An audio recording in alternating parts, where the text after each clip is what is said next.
and welcome to the Metalheads podcast. My name is George. And my name's Buke. Hi, I'm Jay. Hi, I'm John. Hey, this is Mark.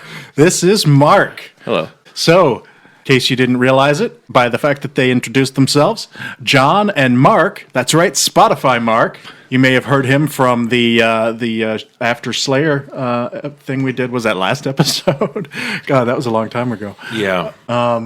Anyway, so they're joining us here in the studio today, and we are so glad to have them with us. Welcome, gents. Welcome. Thank you. Especially since they brought us beer. Glad to be back. It's always good to have beer. And this is the first time I've seen John since I saw John. John was the first of the crew I got to meet in face-to-face person like. We had a blast, man. Jay took care of us. Yeah. I had one of the best dinners I've ever had. I love that place. What was it? Burma Superstar. That was a blast. Had a good Yeah, time. always a line.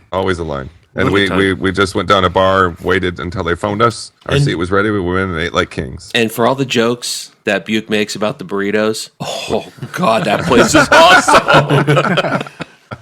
Yeah, he went to one of my favorite joints on the way to town. Amazing. Oh, Jen was just like, we're eating here again. That's good stuff, man. Yeah. Well, it's only a little over a month now until Jay will actually be here. Absolutely. So. You guys are going to find out that I don't have legs. I'm in a wheelchair, so that'll be a surprise for all of you. He's just a head on a broomstick. Jay, I've kept my mouth shut the whole time. Nobody knows. Yeah. This is going to be like that one movie. What is it? Where you like Crying Game or something, where we find out Jay's actually a woman. That's right. Well, I'll be out there for a week, and I put a couple days before and a couple days after Death Fest is why I'm coming, and I'm hoping we'll get a chance to do a full episode before I come home. Excellent. Yeah, we'll have to. We're gonna have to figure out Buke's schedule for that. Because, timing will be a thing for sure. But we'll figure it out somehow if we have to kidnap him from work and whatnot. We'll show up at the Nova station. Dude, you have 5 minutes? That mobile podcast in downtown DC. All right. Well, we just got done doing an interview with Carmelo from Novembre and then talking about their new album, Ursa. So first thing we want to do is we want to get into that and play that for you before we do anything else because we were really excited. This was really cool. We talked to him all the way from Italy. Here you go. This week's featured band. This week's featured band. This week's featured band. Listen to this band. Hello and welcome to the Metalheads podcast. We are joined today by Carmelo from Novembre. How you doing? I am fine. Thanks for having me. Good. Thanks for coming on. Congratulations on the release of your 7th album, Ursa. Yeah. It's been a while since your last album. What have you been up to? We've been nothing much actually. I've been writing the album. Yeah. Basically, yeah. It's been a slow process because the truth is I did it all by myself because the others were taking care of their own things, their own side projects, their own projects.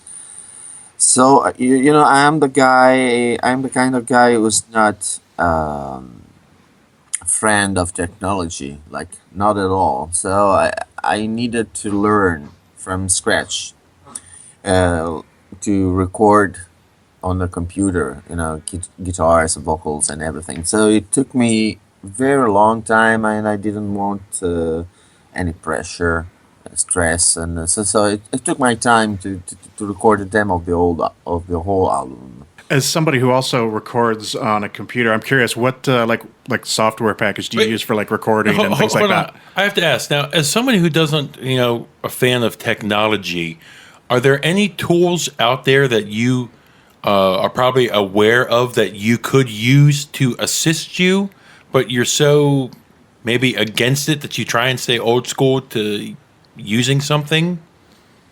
No, not really. Okay. I mean, no. I just used Audacity. Maybe you've heard of it. Yep, Audacity. Okay. It's free. It's easy. It doesn't slow your computer, even if it's not very powerful. And it doesn't do much, but it's enough. All right. For record more guitars, more than 5 guitars, 6 guitars, and it's okay. Wow. Yeah. Okay, well, so this is your seventh album. You've obviously been around for a while now. Can you tell us, how has the metal scene changed since you started originally? And do you think it's changed for the better or worse? Well, it had ups and downs. When we started, it was pretty much great, with this new bands for the time coming out like Opeth, Catatonia. We've been bands that inspired ourselves from bands like Paradise Lost, from 1991 scene. Well, then in the late 90s, it went a bit down, and everything went mainstream, and the quality went down, in my opinion. But recently, I'm seeing that new bands are coming up, and I'm listening to good things. Actually, I'm quite happy with this sort of rebirth of melodic music, and Name a couple favorites. wow, there's a couple of underground bands. I mean, like in the States, there's a band I like. It's called Dreadnought. Maybe you heard of them. Yeah. Yeah, they're lovely. And there's an Italian band called Plateau Sigma, which I love, definitely. There's another band from Italy called Silvered. Silvered? I don't know how to pronounce it. And wow, I mean, they're excellent. And this gives me hope. Well, that's interesting you mentioned Dreadnought, because I think Buke and I were talking about them just a couple weeks ago. And that's a small band from the U.S. Did you find them, say, on Bandcamp, or did you read a review? Or No, I'm friends with Lauren, that Okay. keyboard. Okay. And, I'm so happy to see that they're making their way up, and they are extraordinary, actually. I mean, Yeah, I love both albums. I think they're great. yeah, yeah. When you guys started, so many years ago, with a lot of the bands coming out of the Scandinavian countries, how was the scene back home in the early 90s? You mean in Italy? Yes. Well, it was ambitious because, we were a B country, how do you say it? We were not a country. You were not probably, you weren't a country that people would associate with metal right off the bat. Not at all. I Yeah. mean, we didn't have a scene like, after a couple of years, like when a call came up, so everything changed a little bit. They became big internationally, and so I mean, we wanted to compete with the others, and so that's why I said, okay, let's go to Sweden and record up there with Dan Smano, because he is the guy who knows how to give you the proper sound and to deal with this kind of riffs and everything. So I think that was the right move to make, to get acquainted with them and to know the way around this kind of metal, and I think that's what we did. So, since you did all the songwriting yourself, what was your songwriting process for the album? How would you start a new song? Would you come up with a riff and then write the rest of it, or do you start with a drum pattern and then add stuff to that? How did you go about creating songs?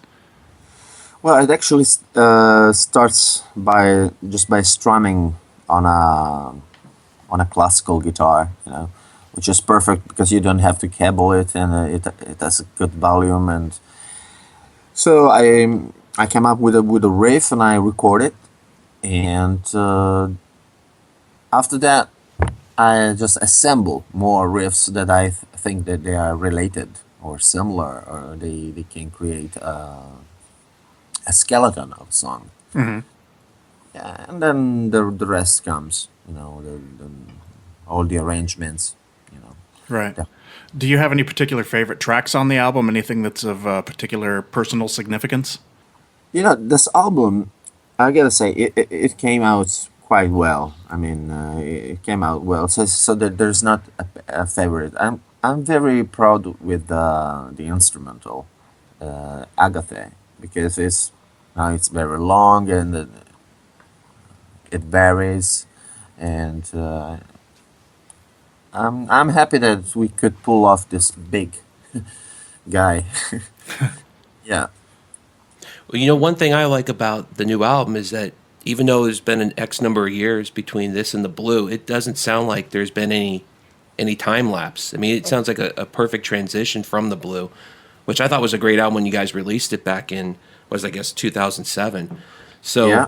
I think at least for those fans, because I've been a fan since the early 2000s when I first heard you, and I just thought that the progression was great. Was this process the whole time during that period between two albums, or because it doesn't sound like there's been any time in between them at all? Yeah, because for me there wasn't any. Because as I said, these years went by and I didn't notice. 2 years became 4, and eventually became 9, and I didn't even realize it. That's why. So like 9 years later, you're like, wait a second, I'm in a band. I need to get a record out there. Absolutely. And I'm a little rusty on stage because Because you've been sitting down playing for 9 years? absolutely, and I have to get used again. It makes it it really makes a difference, doesn't it? To go from sitting down playing for a long time to suddenly standing again. Yeah, and also the relation with the crowd is weird after all those years. There are things that I forgot, like not to scream too much because my go away. So What was it like working with Don Swano again? And I got to ask you, is that how you pronounce his name? Because I've heard it, I've heard people say Dan Swano. I've heard Don Svana because it's Swedish. So, maybe you could help us out there. for what I remember, in Swedish it's pronounced Swana. or something. Svana. Okay. Yeah, it's like two words, Swan and Aw. Because Swan, it's the birth, even in his language. Right. And the O with the two dots on it, it's an island. So it's Island of the Swans. Okay. And is it possible for him, everything he puts his hands on doesn't turn to gold? Yeah. The guy, Yeah, we're particularly fond of the him around guy's here. amazing. He is a genius. I mean, he can play with both, how do you say, left and right. I mean, he can take Oh, yeah, it's ambidextrous. He is ambidextrous, and he can tell what you're playing staying in front of you. So he doesn't need to turn on your back and say, okay, play this chords this way. So, yeah, he doesn't need to change the order of the strings also when he changes hand. I don't know how he does it. When you're recording with someone of his expertise, how much weight do you put on the suggestions that he's telling you, to as opposed to somebody who might not be him, where maybe you'd kind of like to guide things a little more? A lot. Okay. I mean, everything he says, it's gold for us. Yeah. And except, when he says, Can I be in the band? yeah, except for when, sometimes he doesn't even want to do that, but sometimes he gives you advices that will mess up with the songwriting, and, Yeah. you say, okay, I can't teach. But, except for that, we accept all the things he does. I mean, mixing, while he mixes all the weird effects that he puts here and there, and he just gets the song better. Yeah, talking about a band that we're a big fan of here on the podcast, his band Witherscape recently has blown us away. Oh, yeah. Yeah, and obviously he did a great job because the album sounds amazing. Amazing. Yeah. And that's why we asked him, he asked us the sound reference for our mix, and obviously we said Witherscape and Nightingale. Can't go wrong there. No, not at can't. all. Yeah. So Anders from Catatonia appears on one of the new tracks. How did that come about? And he will be also on the video of the song Anna Lucia. So he accepted to film himself and be in the video. And well, I just wrote him and said we are coming back. Would you like to be in? And he said sure. So that's it. I mean, we're friends from a long time, and he was happy to do that. And I can't thank him enough because I knew that I would take time away from him because they were recording the album that is coming up this, and I knew that he didn't have time to scratch his head. So Wouldn't you like to look through Carmelo's address book? I bet you the names that he has in there. He's very casual about it. Oh yeah, we've been friends for a long time. Well, it's funny because I can't be sure, but back in the early days of AOL and instant messaging, I was talking to this guy from Sweden, and his name on AOL was Blackheim, and he said that he was in a band called. Which one was it? It was one of the early. It had to have been either Catatonia or Diabolical Masquerade or something to that effect. This would have been like '96 or somewhere around there. So real early on, and I was just like, oh yeah, that's cool, whatever. But and now I have to wonder. I'm like, was it actually him? I don't know. And he followed up with ASL. Anybody back from AIM back in the day? But anyway. There's a quote from you in the press release that says, "This album is a very important step in my life. It got me closer to what some may call maturity." Could you expand upon that a little? Explain what you meant by that? yeah, I was basically referring to the musical part of it because I think I became more how do you say mature and way in the songwriting. Basically. Yeah. Because being in control of the things of the music, like in total control, I can change everything by myself. I didn't need the others of the band to help me out and things. So I was able to get rid of all those things that were too much. Sometimes when we were writing a song. And we faced a problem, we actually put things on to solve the problem. So that's why there were too much things in our past albums. I think it's referred to as a sense of economy. That's what we would say. And it is. I mean, it's funny because to look at the albums you love the most are probably all pretty simple, so to speak. Exactly. When you face a problem, sometimes you don't have to add things, but you have to solve the problems in another way. So that's what I was able to do finally, and that's what I was talking about. I think what comes to mind is that there are a lot of complicated, great records out there, and there's no question about it. But when you think of like the first Black Sabbath record that was recorded in like 7 hours with just 4 guys in a room, and it's like one of the great heavy metal records of all time. That sort of speaks to the positivity of simplicity, I think. Absolutely, and no overdubs, just one guitar and just go. Yeah, just go. Yeah. So I enjoyed hearing the little piece of trivia about the title of the album, in that it was the French translation of or George Orwell's suggestion of the French translation for Animal Farm, and I wanted to know if that was something you've known for a long time and said, I'm going to use that for an album title someday, or if you were looking for a title and came across that bit of trivia, because I'd never heard that before, and it makes a great metal album title. Yeah, it was like a very small. It's a small line from an article I read a couple of years ago, and I just wrote it down because it was interesting, and I actually thought it was good for a song title, and eventually it became the title of the album because, we didn't find a better one. So, but the first destination was for a song, and yes, of course you never heard of it because it's not written anywhere except for some place in Wikipedia, probably. I don't know. Sure. Yeah, and because I've heard you talk about the themes of the album and how this is a little more focused on political and moral and themes like that. So I thought using a George Orwell suggested title that they didn't then use was a good way to arrive at the title of the album, if that's what you're writing and singing about.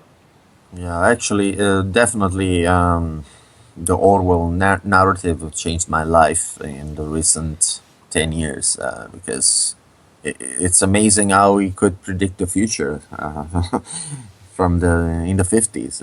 It's incredible. And yeah, I thought that it was perfect for the mood of the album and to what I was trying to communicate with the others, to the world, and there is also this animalist message in it, because the animal form is not only political satire, but it's also an animalist message in the novel. The way that the man exploits the animals, and I'm pretty much into it, and I wanted this message to go out. Yeah. Okay. Have you ever thought about going back to your early Catacomb days just for fun? Maybe just doing a little couple track Yeah. return to that? I did actually. It crossed my mind to re-record the demos actually, not to put to reprint them, but to re-record them and to see what came out of it. To see if we were able to recreate that sound. But now it's lost because the technology has changed and we don't have those machineries anymore, and so. Yeah, maybe in the future. You know what? There's some fan out there somewhere who you would make their life if you did something again with that. There's always those people who hold on to those one little moment in time. Oh, of course, especially if it's like a bonus track or something on an EP, or they would go nuts for it. Exactly. Yeah. Yeah. I see Travis Smith did your album artwork again. He's also done artwork for Opeth, Catatonia, and many other great bands. Did he create this based on an idea of yours, or did you just set him loose and say, surprise me with something? Actually, yes, I gave him an idea because we were going anywhere in the beginning and nothing good was coming out. Then I came with this idea I actually have a Botticelli reproduction in the other room. The Birth of Venus, that's what it's called, the painting. Mm-hmm. So I told him, why don't you make your version of it? And he was like, I don't do that. I mean, I am not a painter. I mean, do it your way. And that's what it came out. And it's amazing. Excellent. Yeah. It's beautiful, beautiful. Absolutely. Going back to the Italian metal scene, how do you feel the Italian metal scene is today? Do you feel it gets as much attention as it deserves? Personally, I've always felt like there's so many great Italian metal bands, and you hear about a lot of them, but nobody goes, oh, the Italian scene, like they do the Norwegian scene or the Swedish scene, and so I was just kind of curious on your take on the health of it.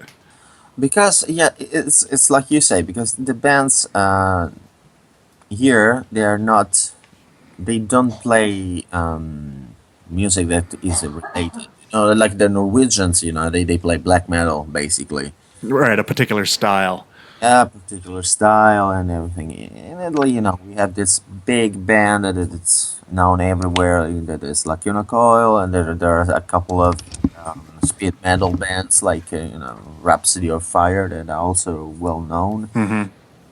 But it's two totally different genres, and there's so much good doom coming out of metal, though. Yeah. Have you had a chance to meet Luca of Rhapsody? Absolutely. Yes. They're having dinner later today. He's in the other room. Yeah, we interviewed those guys when they were here playing with Manowar, like a long time ago, actually. Let me ask you a fun question here before John and Mark have a couple more for you. Since you've traveled around the world, you always hear about the food in your native country is the best in the world. Do you agree with that, or have you, in the countries you visited, eaten in other places to rival food from Italy?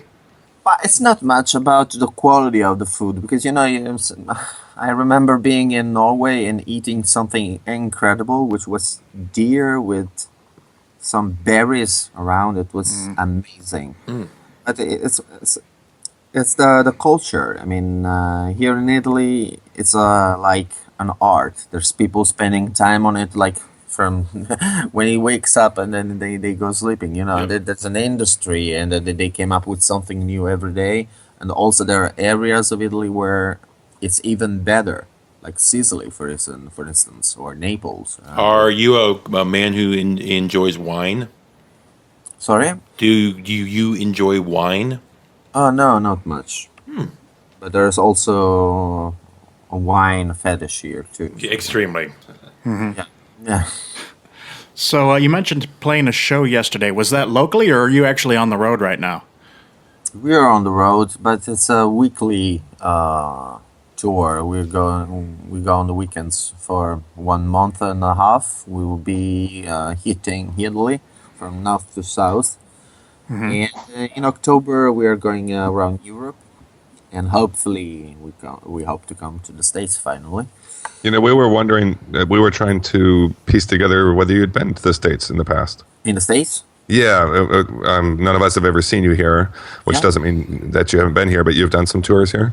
No, never actually. That would Okay. be the first time if it succeeds. Yeah. Well, that explains it. Okay.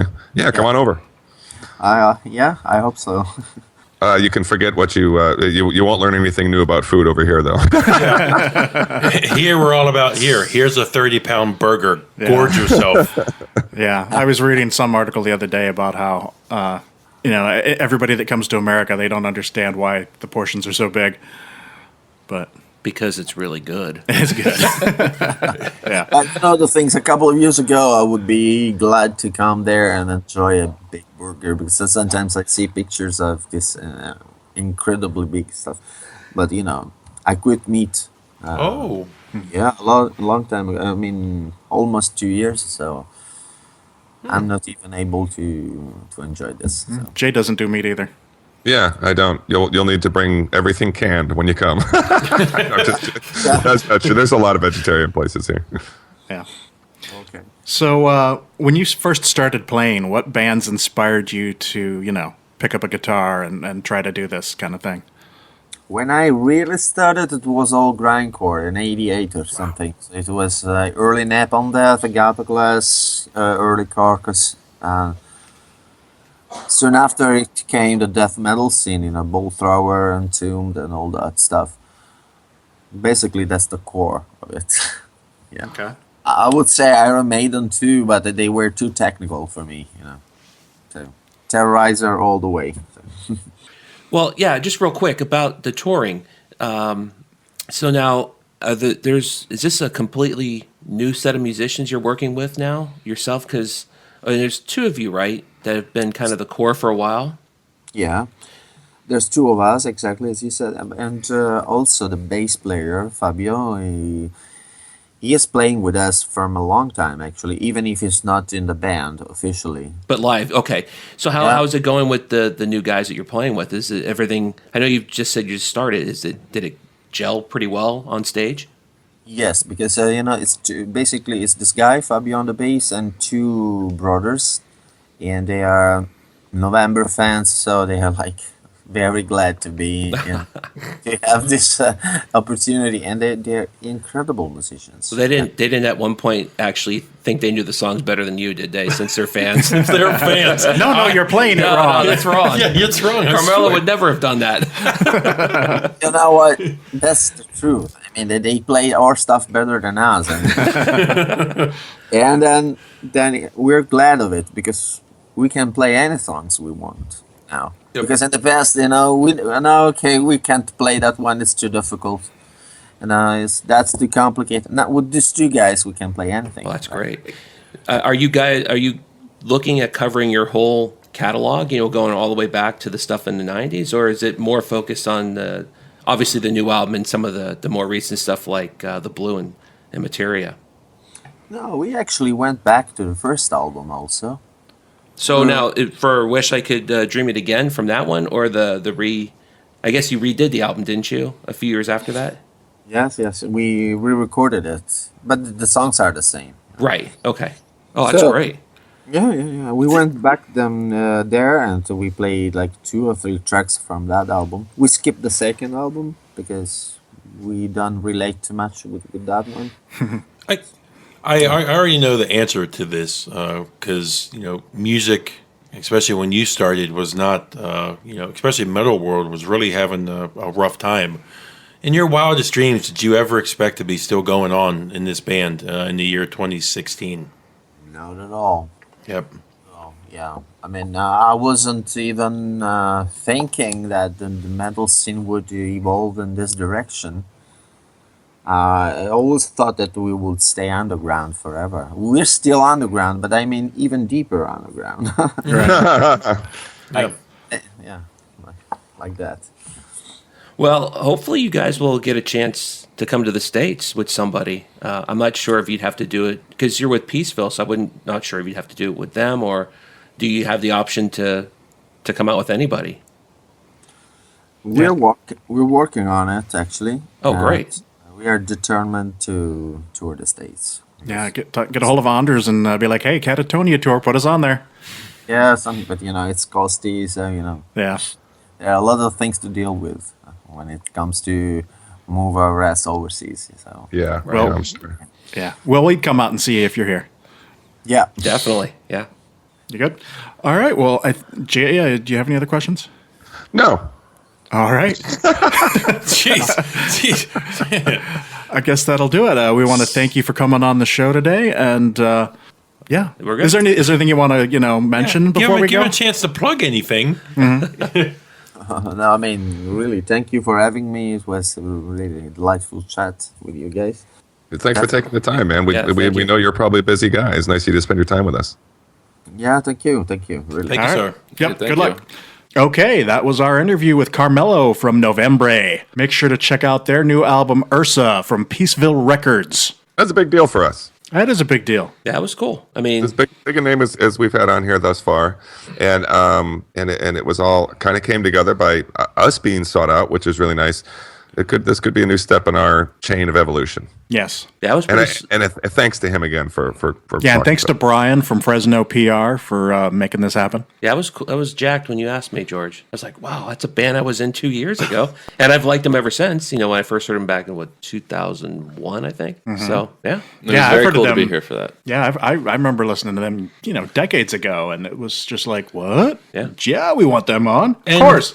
To bring it back, we are drinking. The guys brought some beers for us. And to answer our question that we had posed off air recording as we're drinking a double IPA, I reached out to our resident brewer at Brew Metal Will. We were wondering what makes a double IPA. He says more percent alcohol by volume, usually more than 8%. that's Nothing the key. wrong with that. And it is tasty. So, Thank you, sir. Mark, you want to tell us My what pleasure. we've had so far? Yeah. The 2 beers. So I went to Forge Brew Works in Lorton, Virginia, which is in the middle of nowhere. It's in a rolled up industrial thing next to I think where they have a flooring store and a plumbing supply store and a brewery. But it's a good small little brewery in Northern Virginia. If you guys recall, Will was talking about Curry's Cure, which is a woman who's the wife of a brewer there who unfortunately passed away. So they had a big event. So this brewery was near Will's former brewery, but I went to Forge Brewworks yesterday and picked up the Imperial Rye Stout and the double IPA. Or as I said to John, one of each, which would be an IPA and then a sort of stout. Because style. you can't go to Will's old brewery now, Yeah. which we will not name because they are now anathema. Right. yep. Points for using the word anathema. I like it. So his new brewery is so far from my house, and their hours are limited. So I got to get there sometime when I can. But Will's old brewery was 7 minutes from my house, so I was there a lot, and I will go back. I just won't talk about it. Don't ask, don't tell. Yeah. Now we have to all go to Atlas in DC. Yes, Atlas DC Brewery is the place to be now. And then in a year from now, we'll be. Fuck Atlas. So, Mark, we, for those who don't know, again, you came to our attention when these, you would reach out to us and these Spotify playlists Yeah. that you would do showed up, and we're like, wow, that's fucking, someone's taking the step to do this. And we touched on this when, you guys were at the Slayer show, and I was not there for that. We were like, this person must be crazy to do that. But again, you followed Will on Twitter and From his former brewery. exactly. Oh yes, which we will not name also. So you started. That's what got you into the pod. Yep. Since you have an open invite to be here, and our listeners will probably hear you again.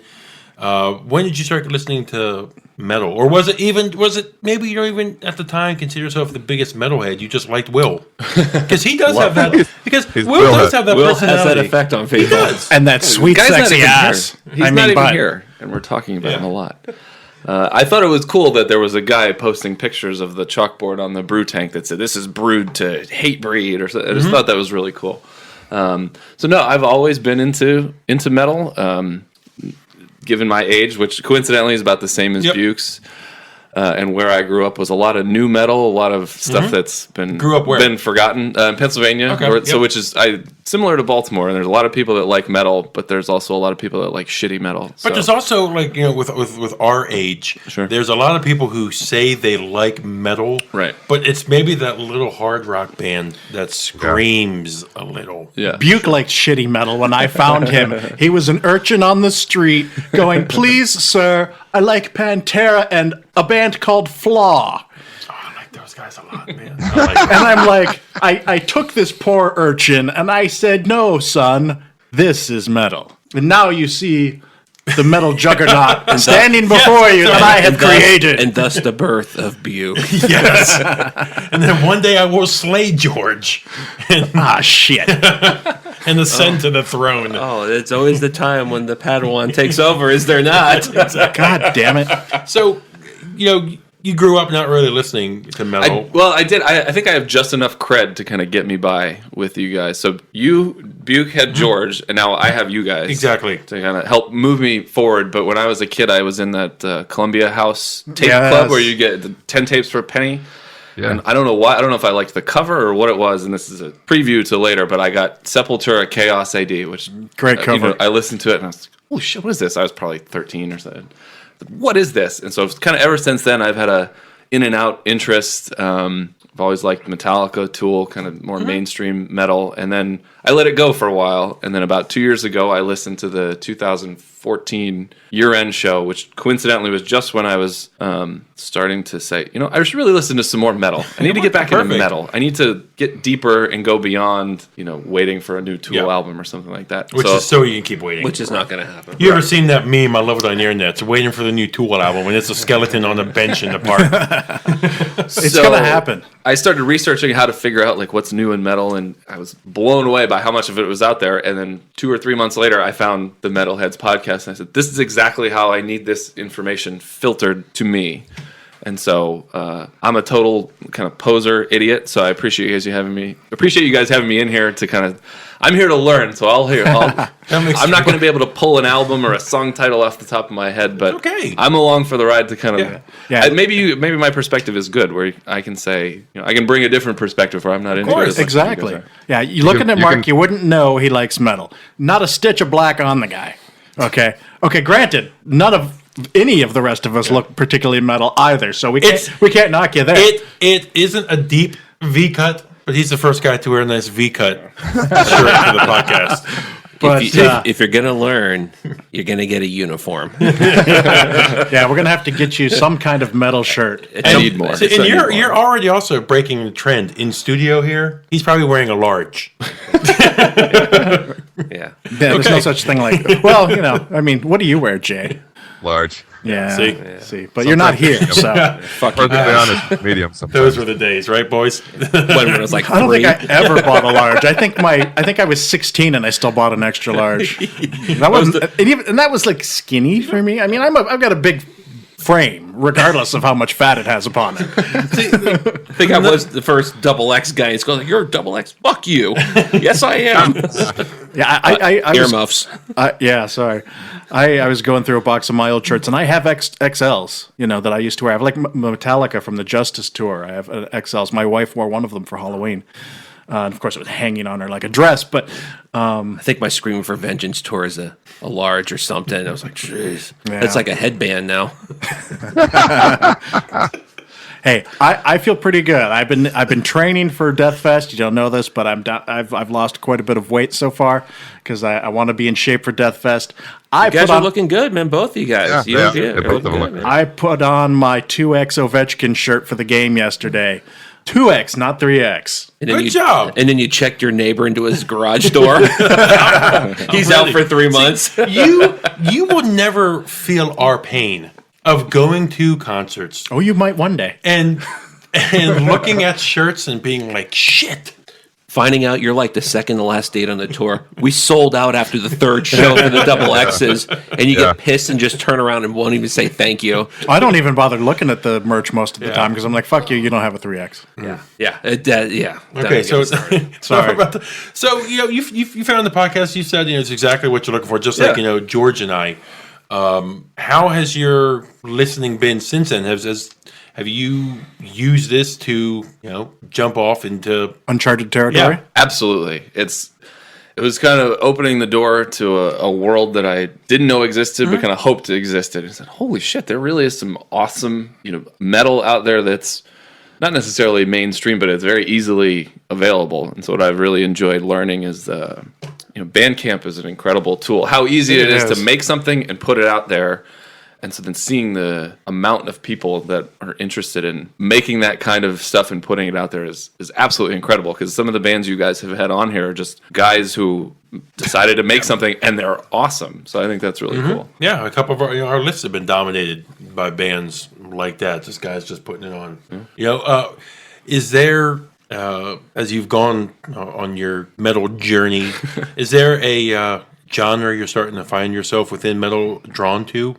I've always been more of a fan of doom or stoner. Like my favorite band of all time is Caius. So I think I've had enough. Like my life the last 15 years are like peppered with enough metal that I can kind of reach back and find. This is not something I'm learning from scratch starting a year or two ago. I've had enough. But seeing the kind of stuff that you guys know and are able to reference is pretty cool. So I've been enjoying I do a lot of Spotifying, obviously. So I go back and I make a discography playlist where it's like, okay, well, they talked about this band, so now I have an Amon Amarth discography playlist. And so it's a lot of fun. You guys will never be able to experience this. Go back and listen to a band kind of start to finish because you've been there the whole time. Well, there's a lot of bands that... Yeah, it happens. Yeah, It does happen. There's, some obscure band that has 5 albums out that I don't find until the 5th album. And I'm like, oh. And I know what you mean because I love going back and discovering all those albums. I mean, like Woods of Ypres was one of those. I didn't find Woods of Ypres until the 4th album. No, you and I share a lot of things, similar. We, are big Spotify guys. When you find a band on Spotify, when it's just, everything's readily available at your fingertips, where do you start? If you hear us mentioning a band, do you just first album? Yeah, do you start the first album, the latest album? What do you do? If you guys talk about it, so what I listen to is mostly the lists that I make, because that's how this started. I started scribbling notes on a piece of paper. I got to remember to listen to that, and I'll never remember that really weird name of that band. So I started writing it all down, and that's what I listen to. But if I happen upon something, I'm kind of a completist, which I'm in George's house, which clearly so is he. Yeah. And so Clearly. Well, because you got to start at the beginning. Even if you go read the reviews or go to Metal Archives, and the first 2 suck. You're like, I got to see where they started and what they grew into. That's dangerous waters because I'm sure John and George more than me can mention an album where if that's your diving in point, you could really be like, oh, this is bad. Yeah, and never go back to it again. I usually, if there's a new band that I've discovered, I usually start with the latest album. Because, me too. First albums, they're still finding their feet and whatever. But in some cases, that might be the complete opposite because some bands are really good when they start and then they get kind of shitty later on. Yeah, I do the complete opposite. And so you kind of... You do start? No, you do first? Not to cut you off there, George. What I do is I use Rate Your Music a lot, and I'm I've not. heard you mention that before. And I'm sure you guys have heard me. I'm down on ratings right now. I hate ratings on Untapped, even though I love the app, because there's always going to be people like us who are like, "This is just the best fucking album. You got to get this. It's 5 stars." That's why you will never see ratings on Metalheads, because I when I first started doing this like 10, 12 years ago, Yeah. I did ratings, and I was like, this is such bullshit, because this album, and I'm sorry I had to cut you off. That's fine. But, this album, I give this album a, 4 stars, but I give this album a 5 stars. And then a year from now, I'm like, what the fuck was I thinking? What's it differentiated anyway? Yeah, it's like, how do you fucking determine that? And I'm down on that, because then you've got this new crop of the Yelp people. Fuck that place. Their tacos suck. And you're like, it's the best thing I've ever had in my life. And there's a lot of, I have to be negative to look cool. So, but what I do is I look for the album that's rated the most and has the highest score overall. It's funny you mentioned. That's what I do on Yelp also. I look at the most reviewed, because if somebody's taken the time, they have either had a horrible experience or they've had a wonderful experience if they're taking the time to at least leave a review. And I'll go through the reviews, but I look for the highest rated thing, and then I'll go from there. There was some comedian I saw recently saying that somewhere out there is the doctor with the worst Yelp reviews. I don't know why we're getting... It's like 300 ones. yeah, no, I think Yeah. reviews are bullshit. Well, the follow-up is that somebody has an appointment with him tomorrow. Well, I look for specific things in the review. Like we mentioned about Yelp. If somebody says like, "Is this just the worst place ever?" I'm like, that disregarding that. If you're not going to tell me why you think it sucks, Yeah. I have, purchased music, gone to see movies, whatever, based on negative reviews, just because the way they described it was like, that's exactly what I like. well, I agree 100%. Yeah, you're like, well, I'll show them. Yeah. Well, I agree, Jay. Yeah. reviews with ratings go, okay, if it's a bad review, I immediately start thinking, oh, well, somebody's got sour grapes about something. They're bitching. If it's a good review, I don't believe it, because I think somebody paid for that review. And so I don't want to know, is it good or is it bad? I just want you to tell me about it, so that I go, oh, well, that is what that is. Okay, let me go look that up and check it out for myself, because I don't give a shit what you think of it. Yeah, I just look for what's been reviewed the most when it comes to albums. Yeah. To say, okay, a lot of people have looked at this album or have listened to it, or was this the big push album for a band? So I want to hear that first. Then I start to kind of just bounce around. Start reading actual band bio reviews more than I do band album reviews to hear about how they change. Because quite honestly, if you listen to Anathema now versus in '94, you'd be like, Yeah. what the hell? Exactly. They went from a death doom band to like kind of uplifting prog rock. Yep. Yeah, and so that's a case where if you just listen to them now, you wouldn't know that they were actually metal at one This point. band is horrible now. Or you might say, this is the greatest band ever. What's that shit they played in '95? Yeah. Yeah. I start, though, just to kind of put my vote in there, I start with the new thing, whatever it is. So if there's some band I'm told to listen to, I'll go out and see what's their latest record. What does that sound Do you like? think there's people out there who, if they hear the new thing, like a Megadeth, they're like, man, this is great. And then they hear the early stuff, like a Peace Sells or something. They're like, man, this is shit. Yeah. Yeah, and then you're like, well, you're obviously not a Megadeth fan. Because Peace Sells is bad fucking ass. I feel like we kind of hijacked where Mark was going Yes. and like went on this long right. tangent. Do you remember where we were? You were asking me where do I start? What am I doing to kind of figure all this out? So now, 10 minutes later, getting back to his answer. I think it's awesome to hear how passionate you guys are about all of this stuff.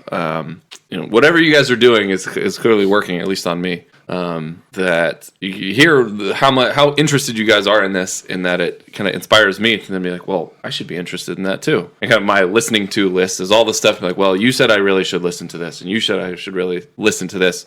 Kind of people whose tastes you respect. You're like, well, if Jay says it's good, I should probably listen to it. But there's also room for discussion where you can say, well, no, you like it, but I don't, so I don't know what you're thinking. I'm too much of I like everything. Sure, So, nothing wrong with that. But But you said people whose taste you respect it. Were you including Buke in that? That's a good point. That's a great point.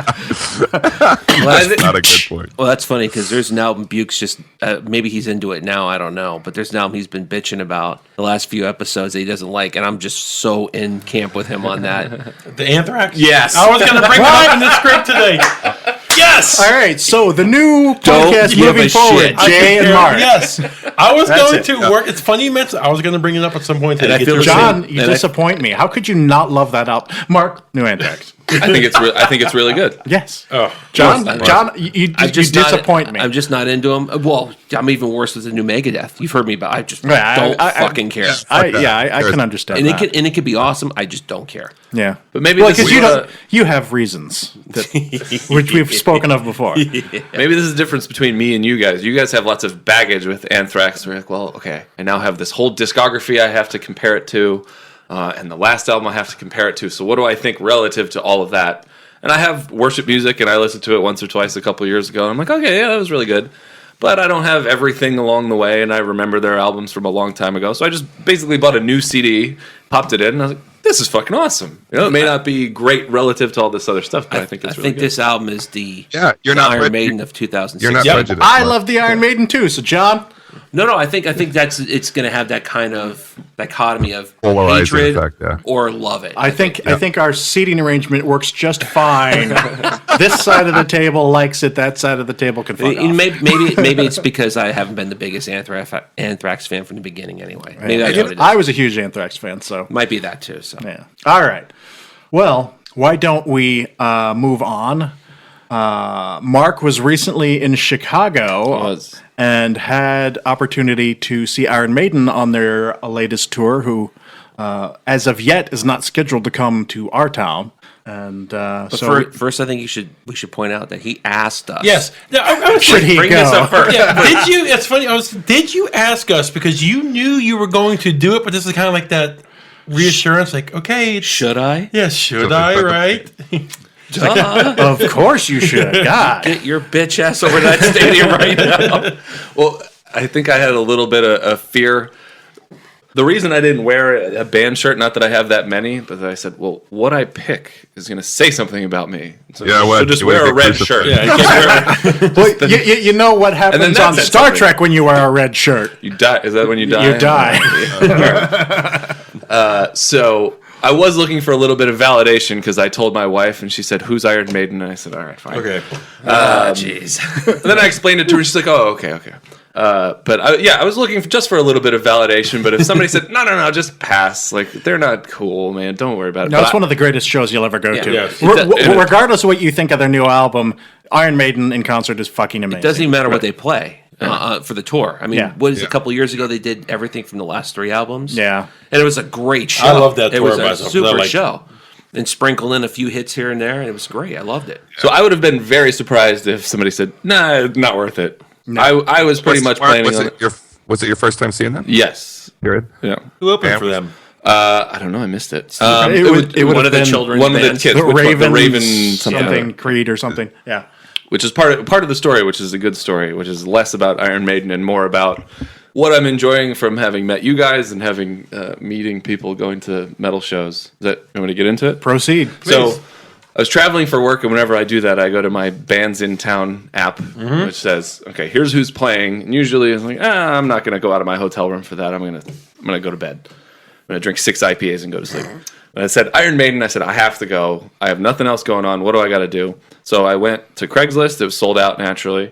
And I started finding tickets, and there were plenty available. But the interesting thing was they did this thing that I'd never heard of, where if you're on the floor, you have to walk in with your credit card in your hand that you use to I've buy heard- the ticket. I've heard that, yeah. So every Craigslist listing said, "You'll meet me and my friends outside the United Center. You'll meet us at this bar. You're going to meet us, and then we're all going to go in." You couldn't just hand off the tickets. So I finally found a guy who was desperate enough to sell them, and all of his friends bailed on him. So shout out to Terry, Other Mark, and Devin. I told him to listen. I said, "Here, Metalheads podcast. Just remember it. Like 3 weeks from now, find it. We'll probably be talking about this." So I found a guy selling his floor seats, and he sold them to 4 other guys, 2 of whom were friends. We met at the Billy Goat Tavern across from the United Center, and they Which weren't. is, by the way, a famous place in the city, I believe. It looked like it from what I could tell. Well, it's. Did you? The Jordan statues out front. Yeah. And so this place, I think the guy who owns the Billy Goat Tavern was in there. So they had, I saw the empty boxes. I think they had a bunch of Trooper Ale brought in. The music was cranked up really loud. It was a real scene. It was really something I was excited about when I saw it. So I met all of these guys, and they were in no hurry to go in the show. So I just got to hang out with these 5 random dudes. And so what I've been telling people is, the world's a fucked up place. And so it's really nice when it's not. and you just meet 5 strangers who are like, hey, let's just hang out, drink 6 beers, and then we'll go into this concert together. That's metal for you. That's metal for you. That's why we love doing this. Exactly it. And so all these guys were talking about how many times they'd seen Iron Maiden, where they'd seen them, how long ago. One of the other guys hadn't seen them before.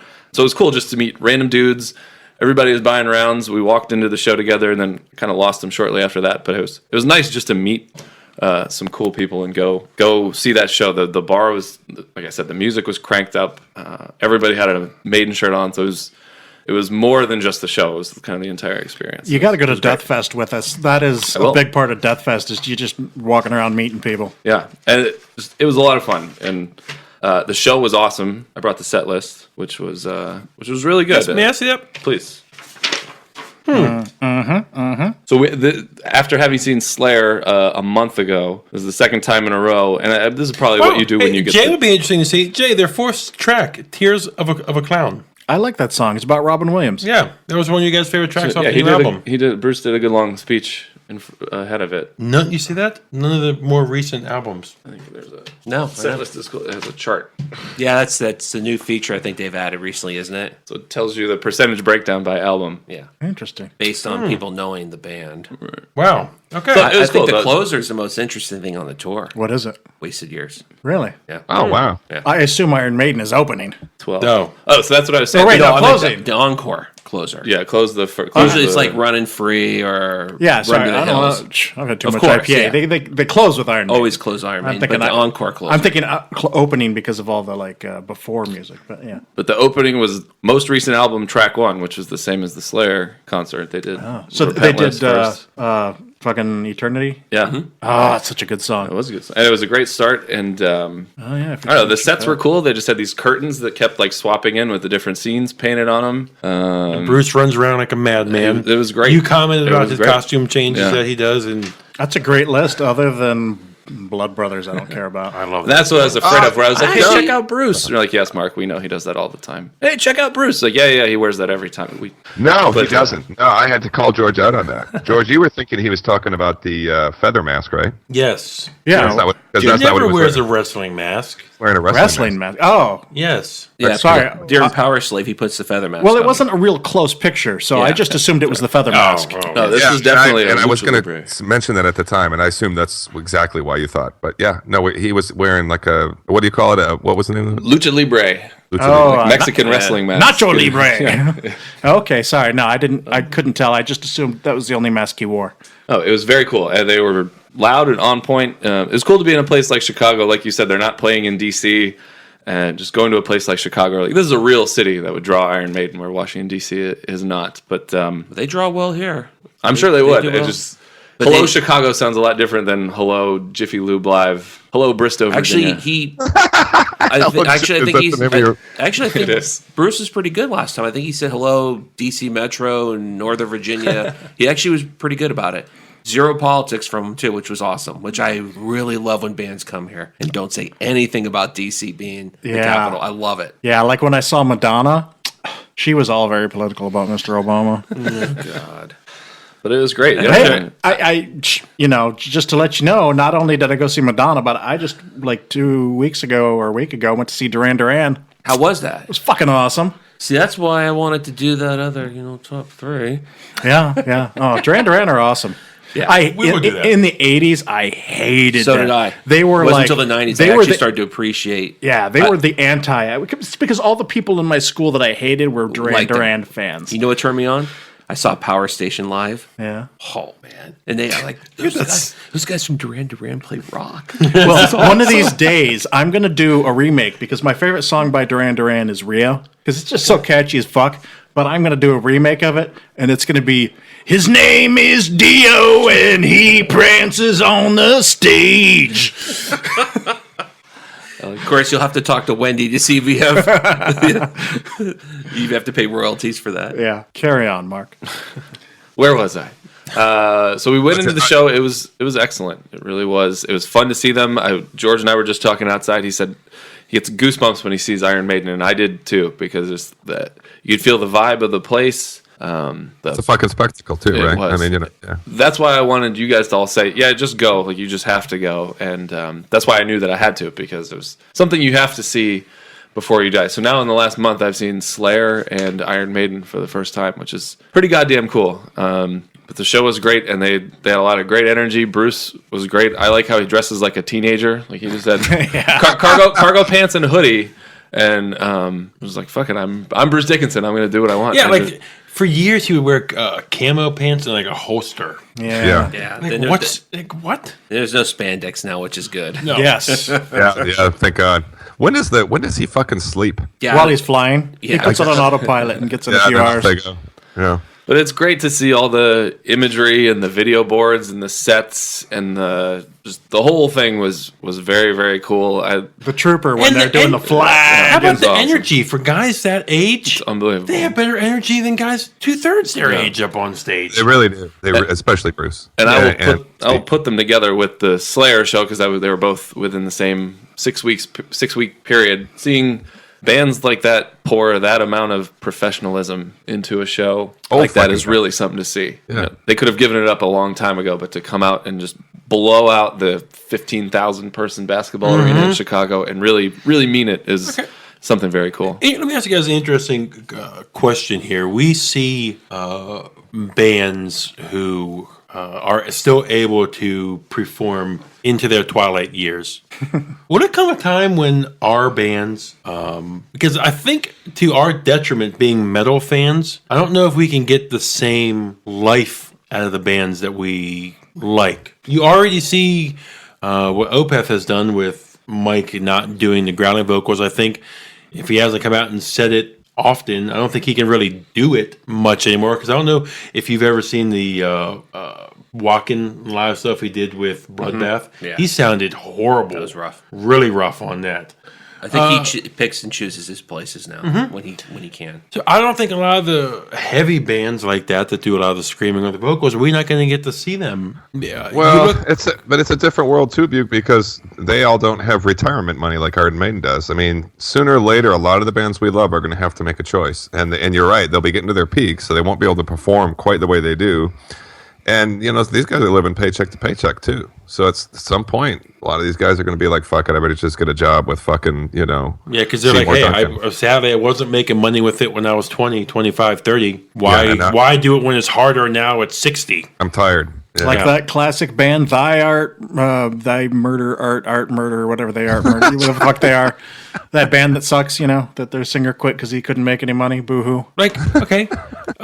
Could you see Cannibal Corpse still out there touring when they're in their 50s? Funny, that's almost the first one I thought of. They're probably in their 50s. They're probably now. in their 50s. Okay, 60s. 60s? Yeah, I don't know. They'll be pushing it. Yeah, when they're like, you know, 65 and, you know, Mama falling my boy. But a 65-year-old Rolling Stones or older, you know, or the Eagles, you're like, oh, okay, cool. Yeah. I mean, Mick Jagger's 70 plus, dude. Who would ever think that sports athletes would be the model for metal? That if you were smart early on, you would get into broadcasting or get into being an agent or something, so that when you retired, you transitioned. Yeah, at what exactly. point? At what point did these guys transition? Maybe to label work or promotion. You're exactly right, Jim. but Yeah. Look at Dave Ellefson was working Yeah, exactly. as a rep for a company before he came back to Megadeth. The And that's thing is, Megadeth, dude. to the harm of our artists that we enjoy, you know, the music world is changing where possibly a lot of those jobs aren't even there. So you look at like a lot of hockey players, for example. They get out of hockey, they go into like scouting, or you know, agent work, or they work in the front office for the team. Yeah. And that's probably the hardest of the major sports because there's not the TV contracts like the NFL has. So what do you do if you've been even? No band will ever be like Iron Maiden, Metallica again. I don't think so. not metal. Even you look at Ackerfeld. What does he do? I think Mike's got money. Mike, I think, does all right because he's been the main focus of that band. So what does he do 20 years from now? I think he keeps just writing music. Really? I think that's all he wants to do. He'll be writing his first symphony. He'll do the proggy thing. He can do the proggy thing forever. Jay's right. He can run with that and go all different directions. Almost kind of what like Catatonia has done now, change the style up. Almost like a Steve Wilson style. Get into something a little more easier to play into your later years. Well, Steve Wilson, the advantage he has is he's one of the best producers out there for those genres. So he can, and he's one of the best mixers. So he get into that. But that's like you were saying, that's few and far between now. Yeah, so just something to think about when he was mentioning, Mark was mentioning these guys playing when they're older. You couldn't tell the difference. But the thing about them being older, and one of the fun things that I noted, I was talking to people after the show. A lot of people had seen them for the first time, but then I saw a lot of children and like kids in the 8 to 12-year-old range, which I've been to shows, I see kids like that, but I was walking up the steps after the show, and I see this guy with his son who's probably no older than 10, and I tapped him on the shoulder, and I was like, what does he think of this? Like, does he think this is cool? What does he think? And this is a credit to you guys for what you're putting out there. He said, oh, him? He's seen Iron Maiden 8 times. He's seen Zakk Wylde twice. He's seen this band, this band, this band, this band. And he's a speed metal drummer. Now, I'm a guitarist, but I'm not very good. He's such a good speed metal drummer that I can't keep up with him anymore. Wow. And so I maybe all of this will kind of turn over where 11-year-old kids now are speed metal drummers, and there's going to be a whole new movement towards, I don't know, something else. But I can't remember, but from my recollection, the crowds at Iron Maiden shows are not a lot of young fans. It's pretty diverse. It's a mix. It's a mix, I think. Yeah. This was also Chicago, Illinois, so there's demographics of the city you're in at play. I don't know. The last time I played here, there was a huge mix of young Yeah. and old. Yeah. A lot I of don't kids, remember. but a lot of old folks, Yeah. like us. Boy, that Duran Duran show made me feel old. I'm like picturing all these people 30 years ago in like middle school, high school with their 80s hair and their 80s clothes, and now they're all like, I'm old. And I'm like, wait, Yeah. I'm old. Fuck. Yeah. Yeah, it was, And when did I become the old guy at the show? I yeah, didn't notice it because I mean one day it there were some young people there, but it was mostly old people. That was probably one of the shows that made me feel the oldest that I've been to. That's rough. Yeah. But John, I'm not going to try to transition us, but I'm going to transition us because you went to a show too, and I'm kind of keen to hear about it because you talked about it briefly before the show. Yeah, DC Brau's 5th anniversary. They did DC Bra, if you're not from around brewery? here, is a brewery. in DC. That's why they're called. That's why they're called. Covers it. Actually, they're from LA. No. The brewery here in the area that kind of reinvigorated. They're one of the new originals. Yeah. I guess you can call Port them City and Alexandria, and I would say DC. and Brau. DC Brau were the two first. Yeah, and they did their first anniversary for their 5th anniversary. The first kind of get together was 5 bands and a bunch of beer. They collaborated with other great breweries around the country, and it was a lot of fun. So the sword was the headline. I honestly can't tell you all the names. I can't remember the one band's name. I know that Torch. Caveller Tech was there. Thank you. I couldn't remember Torch. the name. Torch was there. Serpent Throne. Awesome. And then something Boys. I'm sorry, I can't remember their name. I Boys apologize. to Men? No. And Oh, that's too bad. Buke would have liked that. I would have liked that. I went with our own Brew Metal Will. He and I went and we met with some people you guys have met. Dr. Lang, Allison. Dr. Lang. Dr. Lang and her husband, Pete. We were there, hung out with them. Saw boatloads of people. We knew Metal Chris was there, obviously. Of course. You know, and the joke running the whole time was, other than the two owners or the owners from DC Brown, Metal Chris, who knows more people at this event, and it was Will. I mean, Of course, it's one always Will. brewer, one dude, he went to a show, it's just one after another. That's like it was at Guarbecue. He knew so many people many at people. Guarbecue. We're in fucking Richmond, and literally within walking. Yeah, I'll be right back. I gotta go talk to that I gotta guy. talk to this guy. Like literally, he leaves us and is going in these trailers. Yeah, but to his credit, every time he came back, he goes, "Dude, I got you a beer." But it was good. It was a fun time. It was their celebration, and there's some good beers. They had some good food trucks there. DC Slices, you can't go wrong with them. Now, Anywhere. we've talked about here, early episodes of the pod. The Sword is a band that George and I at one point liked, and then we kind of got off of, and That last album just kind Yeah. of blows. Warp It was. Riders was my. Yeah, I loved everything up to Warp Riders. And I thought Apocrypha was good. I thought Yeah. that was good too. Yeah, it was good. but the new one was I just forgot, like, it was horrible. How was the reception for them? Oh, Because I remember when they and- came out they opened for Metallica. I think, really, to their credit, Guitar Hero really put them over the top because Freya was on that game, and that kind of They're great live. There's no, even with the new stuff, they're still great live. That's good. I was wondering. But I just not big on the new stuff. But Are people excited for them? oh yeah, for like an hour and 40 minutes, they just, and it's nonstop. They don't stop. They just keep playing and thank you, dun, dun, dun, right back in, and so It's nice that the brewery is obviously fans of heavier music, like so many breweries Yeah. that we know. I think Brandon's a huge Sword fan. Yeah. Was it all metal? It was all metal bands. Yeah, I mean, Will was going so- nuts for Torch. He kept, look at him playing that top string the whole time. And they were heavy as anything. And it was fun. And then What about Serpent Throne? I got to hear about Serpent Throne. That's the band I went to see, and they were awesome. I loved them. The instrumental kind of 70s inspired doom / I don't even think stoner rock existed back then, but it had that kind of feel. The whole 70s It's kind of like Sabbath meets like the first two Iron Maiden records. Yeah, throw in with the sexploitation 70s artwork kind of thing. Not that they do that, but I have that feel. It just feels like that a little bit to me. And it was good. I enjoyed it. And I think we will enjoy seeing them at the Maryland Death Fest. What was the makeup of the crowd? One of my top threes. What's that? Hold on. What's that, Jay? That's one of my top three most anticipated. I'm looking forward to Destroyer 666. Yeah. Serpent Throne, way up there. Yeah. I was going to play ones, but fuck it. And they're a nice break because at some point, you're going to say, okay, I want to shift from the blast beats to something a little different. Well, you guys were talking about that last time. There were bands that were strategically placed in the lineup that kind of gave you that change up pace, but we're still rock. Now, when I normally go to, like, I'm sure you have, you go to DC Bravo for tours, you get like 5 tickets or so, 4 tickets. Were they doing any of that yesterday? Was it just buy beer, but the prices were more reasonable? Yeah, so they had 2 types of tickets. There were regular tickets like I had, which was whatever, plus the exorbitant fees for whatever agency was selling them.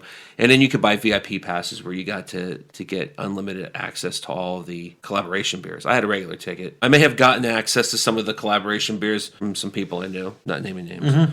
And it was great. So yeah, it was. I think it was. I assume it was reasonably priced for that. So it was successful enough that you could maybe see them, if not like every 5 years, maybe yearly, like a DC Bravo metal. I would love if they could. I know that's a boatload of work they put into this. I mean, they really. I bet it is. Yeah. Yeah. And they've been a very successful brewery. And I think I said no less than 5 times they need to do this. There needs to be a 6th anniversary party. A yearly thing. It has to be because it was the only place where there was metalheads and beer drinkers. And yeah, it's DC. We're going to have that quote-unquote crowd that you don't want to hang out with because they're just going just because it's an event. It's like the LA effect, basically, or the New York City event. But with that said, it still was fun. And I think that's what you're right about the crowd makeup. Yeah, there was... I can't tell you how many guys and how many girls I've seen at shows. We've all seen umpteen number of times. And that's the guy we saw at that show. I know this guy over here. Tons of that. And then there was the beer crowd only there, too. George and I have one guy who was at all shows for probably 5-6 years. He would always show up. We'd always talk to him. And then the Man of War show. And then the Man of War show came. And we never saw him again at another show. He may be doing 5 to 10 or more right now. This the Man of War show where we interviewed Rhapsody, as a matter of fact. I was at a Sonar in Baltimore. And, Man of War was playing, and there was this drunk guy who was like, the guy that's at the show. The guy who's whipping his hair around and hitting you in the eye. Hitting people that don't want to be hit. There wasn't really a pit. I mean, there wasn't that many people there, really, honestly. The guy who's like, by himself, like, ding, ding, ding, ding, and he kept off. And, the guy that we knew, he was like, kind of muscular and like long blonde hair. And, it was easy to recognize. And he kept bumping into him. And, he turned around and, like, shoved him. And the guy just kept getting up on him. And he turned around and shoved him hard. And the dude just turned into a plank, fell straight down, and cracked his head open on the fucking concrete. Pissed himself. Buke was all like... I carried him out like Jesus Christ, like fucking... He pissed himself and, like, cracked his head on the floor. The police came. I had to, like, give a statement. Yeah, we both gave statements about this, and... we're like, but we were very like, he deserved what he got. Yeah. This guy was just trying to get the guy off him, but we never saw him again at his show. So for all we know, he got arrested. Or he just quit. Yeah, that's it. I'm done with metal.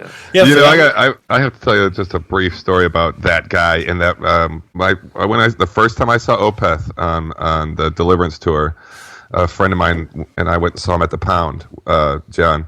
Oh, yeah. And this was a few years back, but we were like, man, we were talking on the way to the show, like, there's always that guy, you know what I mean? There's always some drunk fucker who's just like having a better time than everybody else, whatever. But anyway, we went to the show and we were so excited to see Opeth for the first time. He got really fucking blasted and blah, blah, blah. Long story short, when we were going home in the car, my friend goes, you know what, dude? We were that guy tonight. And you had a blast. We had a blast, dude. It's totally worth it. Awesome. Right on. So yeah, it was a good time. I hope they do it again. Will and I had a blast. We drank a lot of good beer, hung out with some good friends, and Cool. Was most of it? I know you explained the setup earlier, but when they opened up the doors and stuff, was it like you could freely walk around outside? And did they have like their normal food trucks like they do? yeah, they had. I think they had like four or five food trucks. Cool. Yeah, so it was some good food. And we got there actually while the first band was playing, and we just kind of walked in. There was actually no need to leave. If you're familiar with the setup there, it's an Industrial park. a DC industrial park, a little different. So it's older style, and it's all behind the building. They had the whole parking lot. There was no need to even walk up to the street or anything. You guys like their beer? It's good beer. Yeah, It is. Yeah. If you like hoppy stuff, it's They're yeah. I like on the Wings of Armageddon. On the Wings, yeah. Is probably our whale, Jay, in this area. You know, that people outside of the DC area want to get. Yeah. Of all the breweries, I mean, there's a couple in Virginia that people want to get, but that from DC, that's the top beer, I think. That's the one. Okay, Yeah. cool. Yeah, every restaurant in DC, every bar, they were kind of the leading edge of DC brewery, so it's everywhere. Yeah, but and- they do it well enough that they deserve to be everywhere. Yeah, and strangely enough, they haven't. They're in Virginia, but not as much as you think. And for in here, you can only get like the public. Yeah, that's it, and, yeah. The corruption. Yeah. Maybe Pink Quarter Porter. Once in a while, yeah. Once in a while. And they have an interesting business model. It's working for them. They're doing well. So good for them. Right on. Congratulations on the 5th anniversary. Happy birthday to you. All right. Before we get into the news, I want to point out that this a couple days ago, 3-4 days ago, we marked the 6th year without Peter Steele in the world anymore. It was the 6th anniversary of the passing of Peter Steele, and it's funny flies, because dude. we've lost a lot of people in metal. I mean, obviously we just lost Lemmy, and I'll probably be marking that one too. But the two people that I always, every year, notice the anniversary is Peter Steele and Ronnie James Dio. And 6 fucking years without Peter Steele. That just... But you know, It's crazy, dude. when he died, I don't remember hearing the same pouring. Oh, no, I blew up, dude. I remember it outpouring pretty well. like you do for not like I Lemmy remember- or Dio level. Well, no, because he's... I mean, No. Typo Negative was a big band, but not on the same level. No. Financially and... Was Typo Negative a big band outside of the States too? Oh, yeah, I'm sure they Yeah. were. They used to headline. They headlined some big festivals with the last record. I mean, they were. I remember it kind of blew up a little bit. I remember reading all the tweets and shit. And I remember Geezer Butler said something really fucking nice, that he loved Peter and knew him as a friend, and he always was excited for their next record. And that's just one guy. But I mean, there was a lot of stuff. I miss him. I fucking loved Typo Negative. Yeah, They're me so too. fucking creative. I wanted to recount a story from Typo Negative. It's my favorite story to tell about them. When I first encountered Typo Negative was probably when a lot of people first learned about them, was when the Bloody Kisses album came out and the video for Black Number 1 hit MTV. This was before the album even dropped, and I saw the video for this song and I was like, that is what I am into now. That is a good fucking song. And I kept going into the music stores and bugging them, going, when's this Typo Negative album going to drop? When's this, And they're like, you come back. And so I finally got this. And I love that album so much. And one of my favorite shows of all time was seeing Typo Negative on the Bloody Kisses tour with Life of Agony on their River Runs Red tour. I can't remember I want to say it was like Capitol Ballroom or something, but I'm being influenced by DC. This was in Flint, Michigan. Yes, the place with the fucking water that kills you. And I remember standing outside the show waiting to get in and looking at the bullet holes in the signs on the side of the road. And we were waiting to get in and we heard them sound checking. And Peter was like, dum, dum, dum, dum, dum, dum, dum, dum, dum, dum, dum, dum, dum, the 4 notes from Black Number 1. And we were just like, because it was giddy little schoolgirl hearing that, and we went into the place and it was like it was a theater, but they didn't. Wait! I want to do some George trivia here because I want you to know I remember this. Okay. They played in the lobby. Yes, they played in the lobby. They Yeah. didn't play in the theater itself, which I'm a very anal person. Yeah. But without the question mark. I was very confused walking into this show because everybody was milling around in the lobby. I'm like, go in and sit down, god damn it! Yeah. We never went in and sat down. The show was in the fuck. It's like, go over and get a popcorn, and there's the band. It was in the fucking lobby, and it was wild. I've never seen anything like that before. And Life of Agony at the time was one of my favorite bands. River Runs Red, one of my all-time favorite albums. And, of course, Bloody Kisses was also probably one of my all-time favorite albums. And it was just so unusual. And I remember Peter coming on and say, before they played Black Number One, he was like, in his New York accent that I'm going to butcher. Oh, here we go. I wrote 4 notes and made $1 million. Next time, I'm going to write 8. And and that's such that is Peter Steele for me, remembering something like that. And it was just one of those shows that stuck in my mind. So thank you, Peter, for all the music, and we miss you. I definitely had that album. Like, I don't have a versed metal history, but that I mentioned the Columbia House Club before. That was one that they would always put on the front page to the point that I finally bought it. Yeah, and so that's one I certainly remember. Well, I would recommend World Coming Down. I would recommend the last one, Dead Again. They didn't really make bad records. You know? Yeah. Life is Killing Me. Yeah, Life is Killing Me is really good. October that Rust. was one of my Dead Again was one of my vinyl holy grails until I picked it up. I mean, and I spin that all the time. Yeah. So yeah, that's a nice little box set. George, I thought there was a book coming out. Yes, I saw it on Facebook. It's like, what the fuck was it called? But it was like unauthorized. Yeah, but it's about his last days kind of thing, if I'm not mistaken. It has a title that I think is from Tripping a Blind Man. It might be, I can't remember. Anyway, I've been waiting for that book, and I keep not seeing it, so whatever. Yeah. Yeah, rest in peace, Peter. Yes, we miss you. With that big fucking schlong of his that was killing Yeah, it. that's the only time I've ever looked at Playgirl, is I was like, Peter Steele's in Playgirl, I gotta see what he's packing. That is George's fandom level there. Yeah. Checking out Fangirl to see it. Sorry, Fangirl. Playgirl. Oh, hey, I went to check it out. I mean, it's just like it was such a weird thing. Yeah, it's checking it out on the store, though. You're like, okay, I got to make sure nobody sees me looking at this magazine. I'm gonna drive across town, go to the bookstore, the B. Dalton on the other side of town. Yeah, but I was like, damn, dude, good job. After he was, the guitarist told him. After that, the guitarist told him, more men look at that magazine than women. And so on the next record, and I forget which one it is, there's a song on there called "I Like Goyles" because he wanted. Yeah, that was his response to the "Oops, I didn't know I was kind of in a gay magazine" there. Yeah. All right, let's get into some news finally.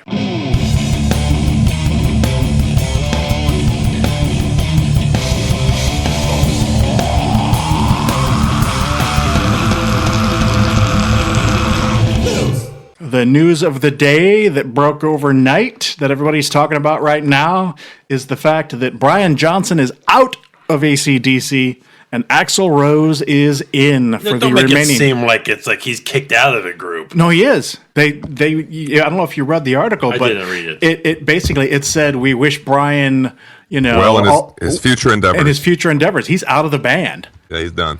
And Jay and I were talking about this a little while ago because there was also a post about Coachella, and Angus came up with Guns N' Roses, and they played some songs. More than I expected, too, actually, didn't they? Like 3 or 4 songs? Well, they did 2, but they were cool songs, too. They did Riff Raff, Well, and Whole Lotta Rosie, which is like, of course, whatever. But Riff Raff, they went deep. And I got to tell you, I wrote to George because I was like, dude, this kind of brings the Bon Scott vibe back to the band.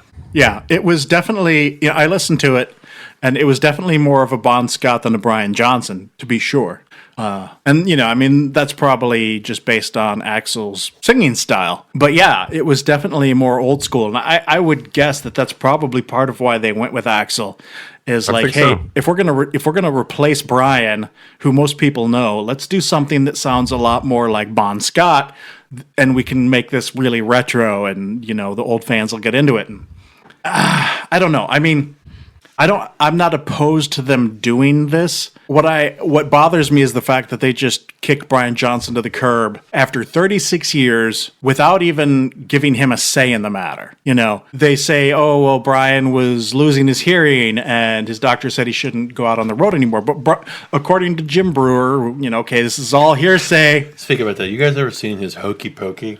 Yeah. You put your left foot in. But according to sources, Brian never said, "Hey, I'm going to leave the band," or "I'm not going to do these shows anymore." He said, "Hey, this is what the doctor said, and let's talk about this." And they just the next day they released a statement saying that Brian Johnson couldn't play with the band anymore. He'd lose his hearing and go deaf, and now he's out of the band. And I just think that's kind of shitty after 36 years. We have talked about this in the past. The rest of these members, now, yes, they have their royalty monies can carry them for the rest of their lives. No, not some. I mean, Angus and who's left? Is Cliff still in the band? I think it's those two. That's it. Yeah. Okay, what do you expect them to do? Just say, hey. Well, they could be like, "Okay, Brian, what do you want to do?" You know. Don't you think the conversation happened? I'll say, Not to cut you off, Jay. I think this is a strange case because there's been so much turmoil surrounding band members. You've got the Phil Rudd stuff going on. Yeah. You've got his brother getting sick. Yeah. And at what point do you say, maybe we just back off? Let's wrap it up.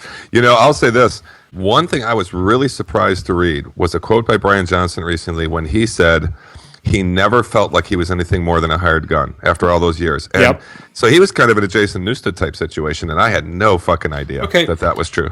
Okay, then would the band have been better off stopping then? They should have stopped. Does it look better to save face and say, hey, okay, this is what happened? Well, here's We're the just thing. Done. Angus Young has always been the young guy in the band, and so the other people in the band are older. Angus is only like maybe 60. Yeah.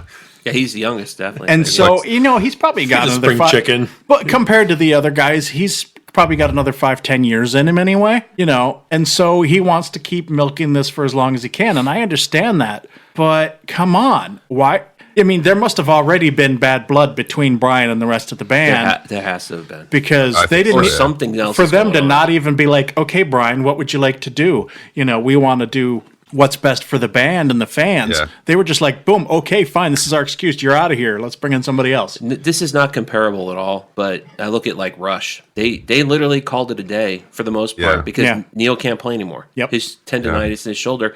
But they didn't say, "Oh, we're quitting." They just said, might not happen. And then they eventually just said, probably not going to happen. But it kind of just quietly faded out. I think that's a highly relevant example, John, because not unlike Brian, Neil was not an original member of that band. As weird as that seems, right? He said he will always be the new guy. As weird as that fucking sounds, Neil. Yeah, and that's the joke in the band. 40 years later, well, the new guy in the band writes the lyrics, But it is true though. I mean, that there's a perfect example. Do you guys think Bruce Dickinson doesn't get this shit? No, probably not. I don't think he does. Outside of Steve Harris, Bruce Dickinson's the face of the band. Yeah, he is. But I mean, I don't think he does get that shit. I think you're right. No, I don't think he's treated that way. Because they seem to get along a lot better. Yeah, but Brian, they do. Who's the face of AC/DC? Him and Angus. Exactly. The two of them, yeah. That's an icon. And I know he's not the original, but he is an iconic voice. He is. And that's why I'm kind of pissed that they're treating him so badly. And the thing is, too, his voice is AC/DC. Yeah. Axl is nowhere near that. It's a weird... He's more like Bon Scott, like Jay was saying. As weird as this sounds, this is going to sound so strange, but I have little to no interest in the Guns N' Roses thing. But you're interested in this? Suddenly, yeah. Because I watched those videos and I was like, holy fuck, that was pretty cool. I thought it sounded really good. And what's weird is he's been doing this with Guns N' Roses for a while, hasn't he? Haven't they been covering AC/DC at shows I think here and there? Yeah. When Axl's in the mood. Here's my question, though. So you're going to an AC/DC show, you're like, well, this is kind of cool. Axl's going to sing. Are you waiting like 3 hours for him to come on stage? Well, I wonder. Angus walks out, well, we're sorry, but Axl's pissed. I mean, that was my thought. That's my horrible accent there, sorry. That's good, though. That's a good question. Yeah, that was a bad accent, John. I think that we might be at a new Axl Rose era now, because I think I think the problem was he used to smoke and drink too much, and I think he doesn't do that now. And so I think that the late shows might be a thing of the past, believe it or not. Well, they did a good job on their first show at the Troubadour where they showed up an hour late. Yeah. I didn't know that. Okay, I take it back. They said sometime after 11 p.m., and I think they rolled on at midnight. So that's early for them. Is that what we all think? Like a year from now, we're going to be like, hey, Axl Rose jumped right into AC/DC, and that went great. And then Guns N' Roses got back together, and that went great. Like, do you really imagine yourself thinking that a year from now? Where's James Hetfield saying, what about Montreal? That's a reasonable question, Mark. I have to say. Until you sort of said it like that, I sort of thought, hey, this is going all right. But no, that's like saying, Yeah. Rob Halford reconverted back to, What, to being straight? yeah. So what's the overlap between these AC/DC dates and the Guns N' Roses stuff? I believe the AC/DC shows finish up at such a time that Guns N' Roses can then go out on tour Okay, after. but Coachella is this weekend, next weekend? They did it. That's already It's over, happened, right? Okay, Yeah. that's what I thought. yeah. Yeah. The AC/DC shows are in May in Europe. Okay. Yeah, which I don't know why I said about And then Europe. Guns N' but Roses is the U.S. in June, right? June and July, yeah. We shall see. Speaking of Metallica, they celebrated Record Store Day with an in-store appearance at Rasputin Music in Berkeley, California. Do we know anybody from Berkeley, California? Oh, wait, Jay. I've been there. John and I went there We together. went there together. Yeah. Yeah. But I bet you weren't there yesterday, were you? Nope.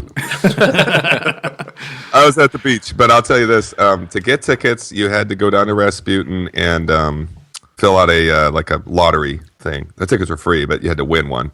And then likewise, they gave some to fan club members. I wasn't even going to get near the fucking place. It's about 2 miles from my house, maybe 3.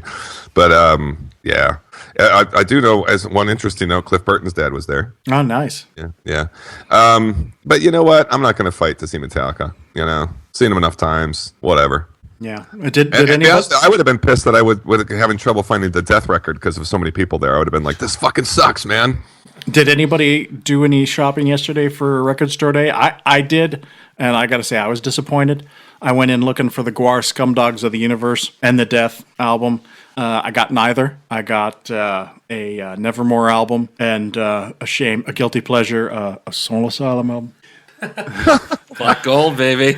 Yeah, man. For those of you who don't know, the death record is a double live in Eindhoven in 1992. Is that the virus release on vinyl? It's famous. I know that. I don't know if that's what Yeah, it it is. sounds right. Because if it's the virus release, there's an issue with that one because of the cut-ins and outs between the songs. Oh, yeah? Really? Yeah, let me know because I thought about it. I was like, if that's virus? I'm like, ugh. Okay, I'll look it up. I do know this. It was referred to as the famous recording, so people Right. do have their hands on it. There's that one, and then there's the Live in LA, right? Are the two Yes. big ones? And Yeah. Live in LA Yes. is amazing. I love it. Yeah.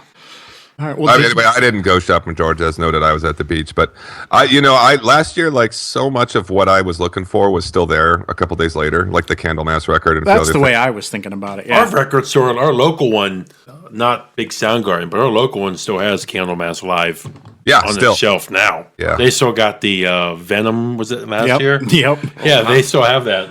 Yeah, did the death these- is limited to 1,000 pieces worldwide, though. So we probably don't all have too much. But in 2 years ago, okay, 2 years record store day, George and I did our first episode. And this is also our sort of our anniversary weekend. Yep. Happy birthday. Yep. I Happy wanted to birthday thank to all, us. all of you guys here, all of our listeners, really quick, for 2 years of this train going on. Yep. It's awesome. We've met so many cool people. And Mark, too. Yeah, and me. A couple assholes. But in 2 years, going from 0 to my first vinyl purchase on Record Store Day was Opeth Watershed. Yep. That Record Store Day release. I'm up to 538 records now. In the last 2 on, years. on vinyl in That's 2 years. awesome. Yeah. That's 256. It's a vinyl every day and a third. Yeah. So, yep. So upstairs from George's, one of his guest rooms upstairs, our studio now. We've really, really come a long way, but I look forward to another years to come. Indeed. I wiped the tears away. It's so dusty in this. It is, man. Jeez. We're going to leave those cards everywhere. We're going to get more and more people. Exactly. I'll have to show Jay. This is going to be our year. Tell your friends Hold on. about us. I Yeah. keep doing that Batman line. What is that? So George and I, our Capitals are in the playoffs. Jay's Sharks are in the playoffs right now. Hockey, that is. Hockey. Capitals, every year as a team, they get together and they draw up a shirt that, it's like a locker room shirt for the guys. Well, this year, the Capitals team shirt is a Iron Maiden inspired shirt. Looks like a tour shirt. On the back, it has a bunch of teams and Basically, part of the East Coast. yeah, East Coast playoff dates that would take the Caps to the Cup. So I thought that was cool that they kind of incorporated Iron Maiden. Iron Maiden, It's got like the Iron Maiden font. yeah, Iron Maiden, the goal song for the Caps is Iron Maiden. Was that Wicker Man? Yep, Wicker Yeah. Man. Yep. So I thought that was Whoa, that's awesome. whoa. What was? Whoa, Hey, Buke, what would be the driving? Whoa. What did they get? Who's the push behind that, Buke? Is there like a metal fan in there? There are, from a lot of times I've been in that locker room, I cannot identify who the metalhead is. The only metalhead I know in hockey was Dan Boyle. Yeah, we'll probably retire this year, I think. Yeah. He, I know for a while, would control the radio in the Sharks locker room and was playing, Lamb of God and stuff like that. Not Dan Boyle. What the fuck is his name? Yeah, Dan Boyle. Yeah.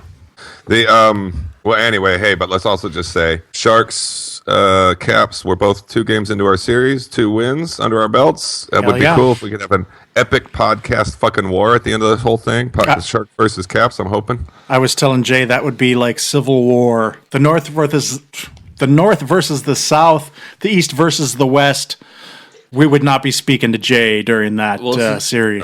It'll get ugly, dude. It's so funny listening to you guys, and I'm just going nuts over the Warriors. Yeah. I waited basketball, but you guys, this is. I've waited The table long. is not divided this way. But here's the thing. Hold on, Mark. Yeah, you guys can talk Here's the thing. basketball. But Just you're a real quick. legit Warriors fan. Like, hold on. Wait, you guys born and can- raised. But turn off the microphones. Yeah. Just fucking Basketball. So kind of like how whatever. Caps fans feel, they've waited so long. Yeah. That's Warriors fans 40 years. I mean, Hey, through No, the and all- Warriors have never won a championship? they have, but it's been 40 years since the last one they won last year. But it was Rick just Barry. so many shitty years in between. So all the heartbreak that you guys go through of like great team losing the playoffs, the Warriors were just a shitty team. So And it's not just the finals. I mean, Buke, they are dominating right now, and they just broke records. And they're the you know, Caps of the NBA, just They are. dominating. And so they're beyond the Caps of the NBA. They're the new Bulls, as far as I'm, the only way those two teams can finish their season, it has to be a win. It had to got to go all the way. They have to. Even though the Warriors won last year, they still have to. They have to. I think the meaning, the saying, John, is it don't mean a thing without the ring. Yeah, it is. And for the Caps, that's for their fans, it's the same thing. Yeah. I'm sick of After being the last harassed. couple of years, Yeah. actually after last year especially. Yeah. So All right. Well, So, Mark, you did some research on this next story. I You did. looked into some things. I did. So I did Control F on the Rolling Stone Top I was trying to 100 give you more drummers. credit than this. Nicely done. Well, so I said, rather than download it all, what am I going to do to figure out about who's what on you this said list? you did Control F for what? So I searched for the word metal to see how quickly. Okay, and this I is would talking scroll about through Rolling this. Stone Yeah, yeah. releasing the top 100 drummers. Right. Top 100 drummers of all time. And I'm a longtime subscriber of Rolling Stone magazine, which is odd because they said, give us $100 and we'll send it to you for the rest of your life. yeah. So I did that a long time ago. Really? And I was in college. So that was 15 years ago. And they said $99 lifetime subscription. And I said, okay, fine, here. And they'll never stop sending it to me. So their lists are always really interesting because they try to be really cool and It piss everybody off. right. That's why they chose Def having Sunbather. Right. They try to be cool and say, well, we know this genre and this genre, and we know 70s soul, and we know hip hop, we know this, we know that, we know this. But their drummer list was interesting, and Mark, that was a good synopsis of Rolling Stone, by the way. Well done. And before you say too much, Yeah. I just got to do one thing because I hit George up and I told him about this myself. We were talking about it, and I said that number one is who it should have been. of course. And I want to know if John, have you seen the list? Oh, I've seen the list. Okay. Oh, he's seen it. He's got the whole thing. I can see it right on his Well, I shirt. wanted to know if you could guess the number one, then just based on me saying what I said. But if you I already did. see, Yeah, I mean, yeah, and George got it right. there would only be two choices on a list like this. It would be either John Bonham or Keith Moon. Traditionally on these lists. That's 1 and 2. Yeah, When any metal fan would know, it's Gene Hoglan. maybe. I bet he's not on that list. That's I should have added him to my list of where are they's, but Who that's okay. who was it? I missed it. Gene Hoglan? Oh yeah, but the guy from Meshuggah is on there. What? And Hoglan is not? 96? Well- no, 84. He was 84. We all know that this list is not going to be the best drummers in the world. It's going to be who Rolling Stone likes. Yes. So you're going to see like the White Stripes drummer or whatever on here. You're going to see. She's not on there. No way. I think she is. I thought she's renowned for sucking at being a drummer, which is the whole point. Meg White, number way. 94. Wow. Okay, discredited list. Well, I mean, look, Charlie Yeah. Watts is always going to be famous. Is he one of the best 100 drummers ever to live? For those of us who are former drummers, maybe not. You know, I'm Charlie Watts. look, Charlie Watts deserves all the credit in the world for being the sane guy in that band for all those putting up years. with the rest of those guys, yeah. Didn't he punch Mick Jagger one time because Mick Jagger called him my drummer? So then Charlie Watts punched him in the face. I always like that story. Yeah. So anyway, Do we have any more to say on this topic? yeah. Where's actually the one drummer? Where's Mike Portnoy? Whether you like him or not, how is he not on the list? 100%. He's not on the list. No. But the guy from Meshuggah is. So funny, Bobby Jarzombek, I wouldn't expect to be on the list, but he should. The guy from Fates Warning and Sebastian Bach and Fight, I think. If Portnoy's not on this But list, Portnoy's a then big it's name. Virgil Donati is a guy you would think with all the jazz guys they threw on there. He didn't throw him on there. Whatever. Were there any like death drummers on there? Any real? No Hoagland. No Hoagland. Yeah. No Hoagland. But Phil Rudd's on there. No. Phil Rudd's on the list. Oh, really? Come on. Dave Lombardo's on the list. 47. Okay, yeah. Okay, Dave Lombardo. Okay, and, that's and, good. and he should be. Like is Pete on the list? No. No. Okay. So yeah. Danny Carey was 26. Bill Ward 42. I agree with Bill Ward being on the list. He should. Sure. The guy from No Helmet. Bill Ward, 84. no list. What was that, Mark? The guy from Helmet 84. Huh. Earl Hudson from Bad Brains 75. Yeah. Dale Crover from the Melvins 69. That was about it. Tommy Lee 85. Whatever. Because he goes in a circle. Yeah, whoop-de-doo. He doesn't toss his cookies when he goes upside down. Yeah. I mean, and he got a couple that I like Terry Bozzio's on there, and he should be. Yeah, you yeah. know, so Definitely. whatever. All right. So this was kind of interesting. I don't know. There's this record I do not give a shit about, but I keep bugging George and going, dude, here, just a new track from this record. I really don't. I don't give a fuck. But there's a new Ace Frehley covers record coming out, and strangely, there was like this. We listened to The White Room, thought it was pretty good, but the new song that they have streaming is Paul Stanley singing a free song called Fire and Water, which is a song I really like. Jesus, Jay. Gonna buy Jay internet for the Christmas. Doesn't he live bullshit, where man. fiber internet is? It's so weird, dude. I don't know why it's acting like that today. But in any case, the song itself was good. It was a good song, good cover of this free song. If you like free at all, call them proto metal. Yeah, that's it. And also Paul Stanley, who's pretty much lost his voice over the last 5 years, sounded pretty good on it, which is good. Yeah, I haven't listened to that yet, but I definitely am going to check it out. Well, Not going to change your life, but you know, Yeah. and kind of cool to see those guys kind of together doing something. a little bit. Yeah, I was kind of surprised. Yeah. I guess it's Ace and Gene that are not simpatico. Yeah. And Everyone you know in what? Gene. Yeah, everyone in Gene. Yeah. Yeah, actually, Ace just played in D.C., and some friends of mine opened for him. Oh, I saw that. Yeah. You know, the cool thing, John, is that it sounds like an old Kiss song. It sounds like a legit old Kiss song. Well, that's okay. Let's check it out. Yeah. I mean, it's worth your time. Right on. You want to get this next one, too? Yeah, I was just surprised to see showing up on iTunes the other day was the new Metal Massacre compilation is out. Can't believe that. How long's that been? 10 years. 10 years? Yeah, it's been a while since we've had a Metal Massacre album. Obviously the very first Metal Massacre album was the one that featured Metallica. Yeah, so it's really Eons ago. it's just a history thing, you know. I mean, there's really people don't need to run out and buy this or anything. No, but it's just kind of cool. I mean, I've got all the Metal Massacre albums in my Discogs want list because it's history. I've got the first one. I think I have the second one. Are they hard to get? Some No, of them, yes. yeah. I mean, the first one they've done a couple reissues because of the Metallica. I have like a second edition. I think Buke has the first edition Of Metal Massacre. I do. It's worth a lot of money too. Yeah, and so I get them just because. I mean, I got one of my favorite sentimental albums of all time is the Best of Metal Blade Volume 1, which was a 2-album vinyl compilation that I got back in '86, which introduced me to Slayer and Metal Church and just a bunch of Voivod, a bunch of really cool shit, and it's such a great album. And so That's kind of like there's some nostalgia there for Definitely. I'm sure George But and you I. know, probably it's cool that they're doing this, but unfortunately, it won't have the same door opening effect like it once did. Compilations don't mean anything in the internet age, but back in the day, Yeah, of course. that was how you discovered new bands. Yeah. So Were there any, I think they're almost exclusively bands that are on Metal Blade, by the way. John? Were there any compilations you remember? Because I know your genres. Any compilations that you could put your finger on like that was like eye opening to me. No. In the prog scene, there's been a bunch, but I mean, it's Tell me, what was the one that always used kind of like Halloween's art? Like there was like pumpkins and stuff. I've seen these before online. Yeah, I don't know. maybe they were Halloween Album tribute albums that nobody cared about.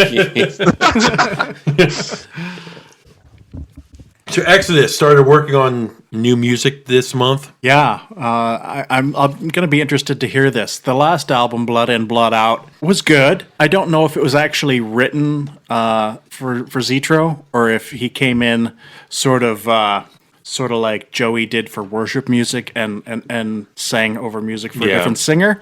So I'm curious to see whether the new Exodus album will be even better. I mean, I thought the last one was pretty good. I'm a big Zetro fan, so anything he does, I'm probably going to like. But yeah, definitely curious about that. Yeah, me too. We'll see. And Death is reissuing Scream Bloody Gore on CD and vinyl on May 20th. I've got that pre-ordered. I'm in. Yeah.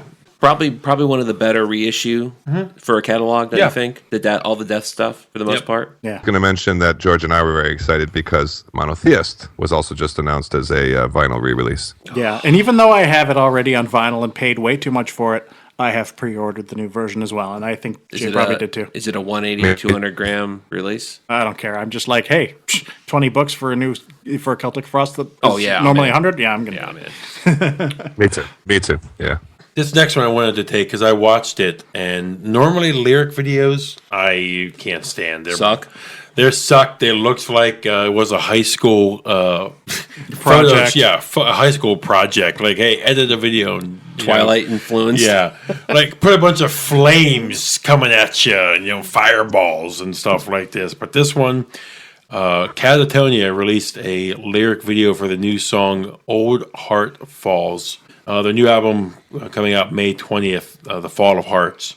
This was really cool. Any you guys seen this? No. It was really cool. It was really Lyric cool. videos have come a long way. It's awesome. It was a typewriter, and as a band is playing and singing the song, it's like a person is typing out the words on the typypwriter. That's cool. Really cool how it was done. How the It's camera swings around. And the camera's and- swinging around the typewriter, like going in it and following. It was just really cool. How was the song? Great. Just it's slow, catatonic. It's catatonia, not I said catatonic. catatonic society. Catatonic. It's slow catatonia.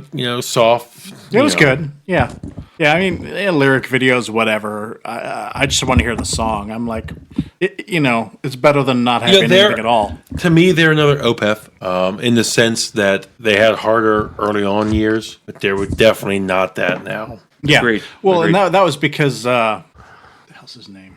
Jonas. Couldn't sing harsh vocals anymore. He had like throat problems or something early on. And that's why actually Michael came in and sang on Brave Murder Day, because he was having voice issues. And then, I think it's the only song they do live now is Murder, isn't it? From Yeah. that period. Yep. and so then after that, he's like, well, if I'm going to keep doing this, I got to sing clean because I can't do these harsh vocals. So Yep.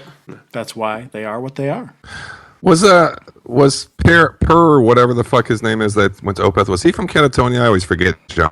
Where did he? Spiritual Beggars and Arch Enemy. He was, I think, Spiritual Beggars with the third album, and then he did some stuff with Arch Enemy. So he's always been with that group on that side. That's how he got to Opeth, I think, as far as I understand it. Did George any excitement that Dark Funeral was streaming their title track from their forthcoming album, Where Shadows Forever Reign, out June 3rd? Yeah, I'm probably the only one that's going to be into this, but I'm a big Dark Funeral fan, particularly the Secret of the Black Arts, their first album.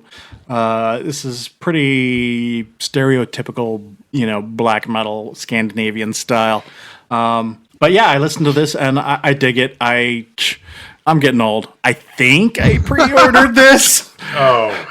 I can't. It's fucking horrible. I got my new Amon Amarth album on vinyl a couple weeks ago.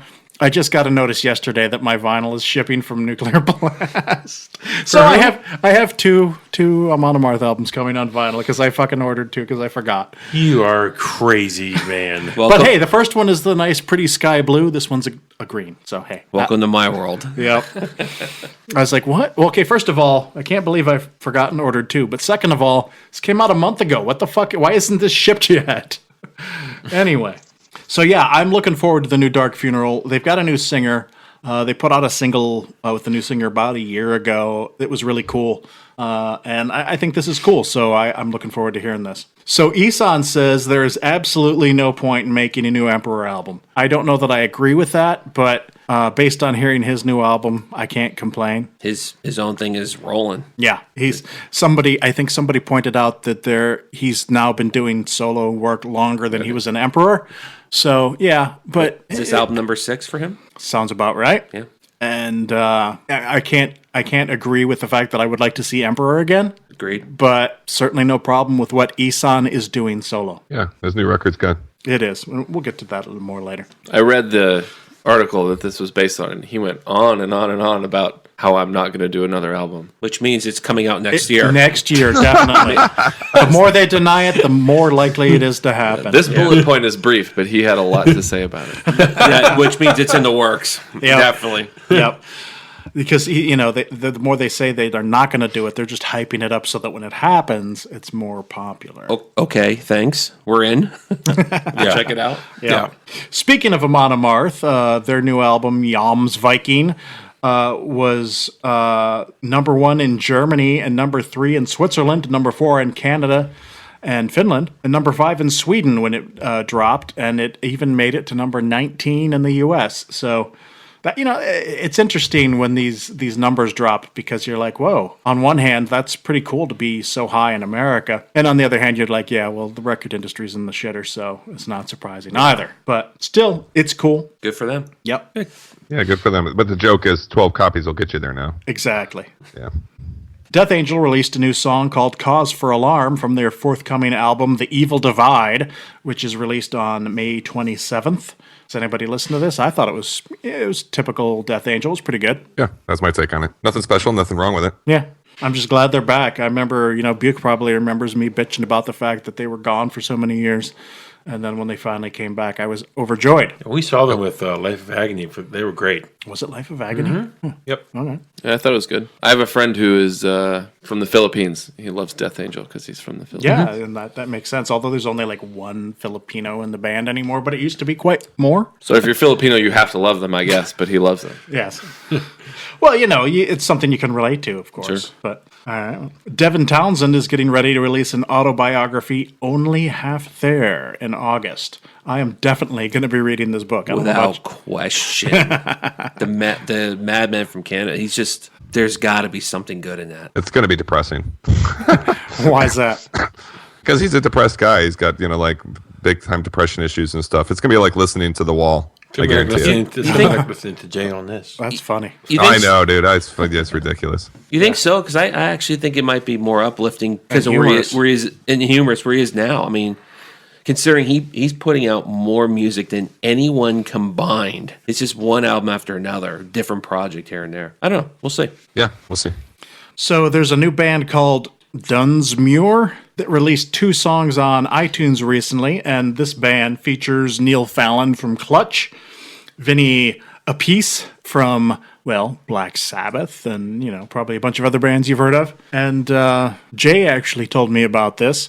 I listened to it. I thought it was pretty cool. I don't know if they have a full album coming out anytime soon, but I hope so, because it's kind of cool. Mm-hmm. Yeah, the one song is really good. The other song is kind of okay, but it's the one song is great. Yeah, I like the last side project that Neil Fallon did, I don't know if it's the last one, but the one I know about called The Company Band. That was a really good album that they were released. So this one's for you, Will. Definitely right up your alley. Definitely. Flotsam and Jetsam also just released a lyric video for their new song called, oddly enough, Iron Maiden. It is not about the band Iron Maiden, but yet the Iron Maiden namesake, the torture device. Actually, it's more of an execution device, really. Where you sort of a coffin with spikes in it, and you stick somebody in it, and you close it, and then they go.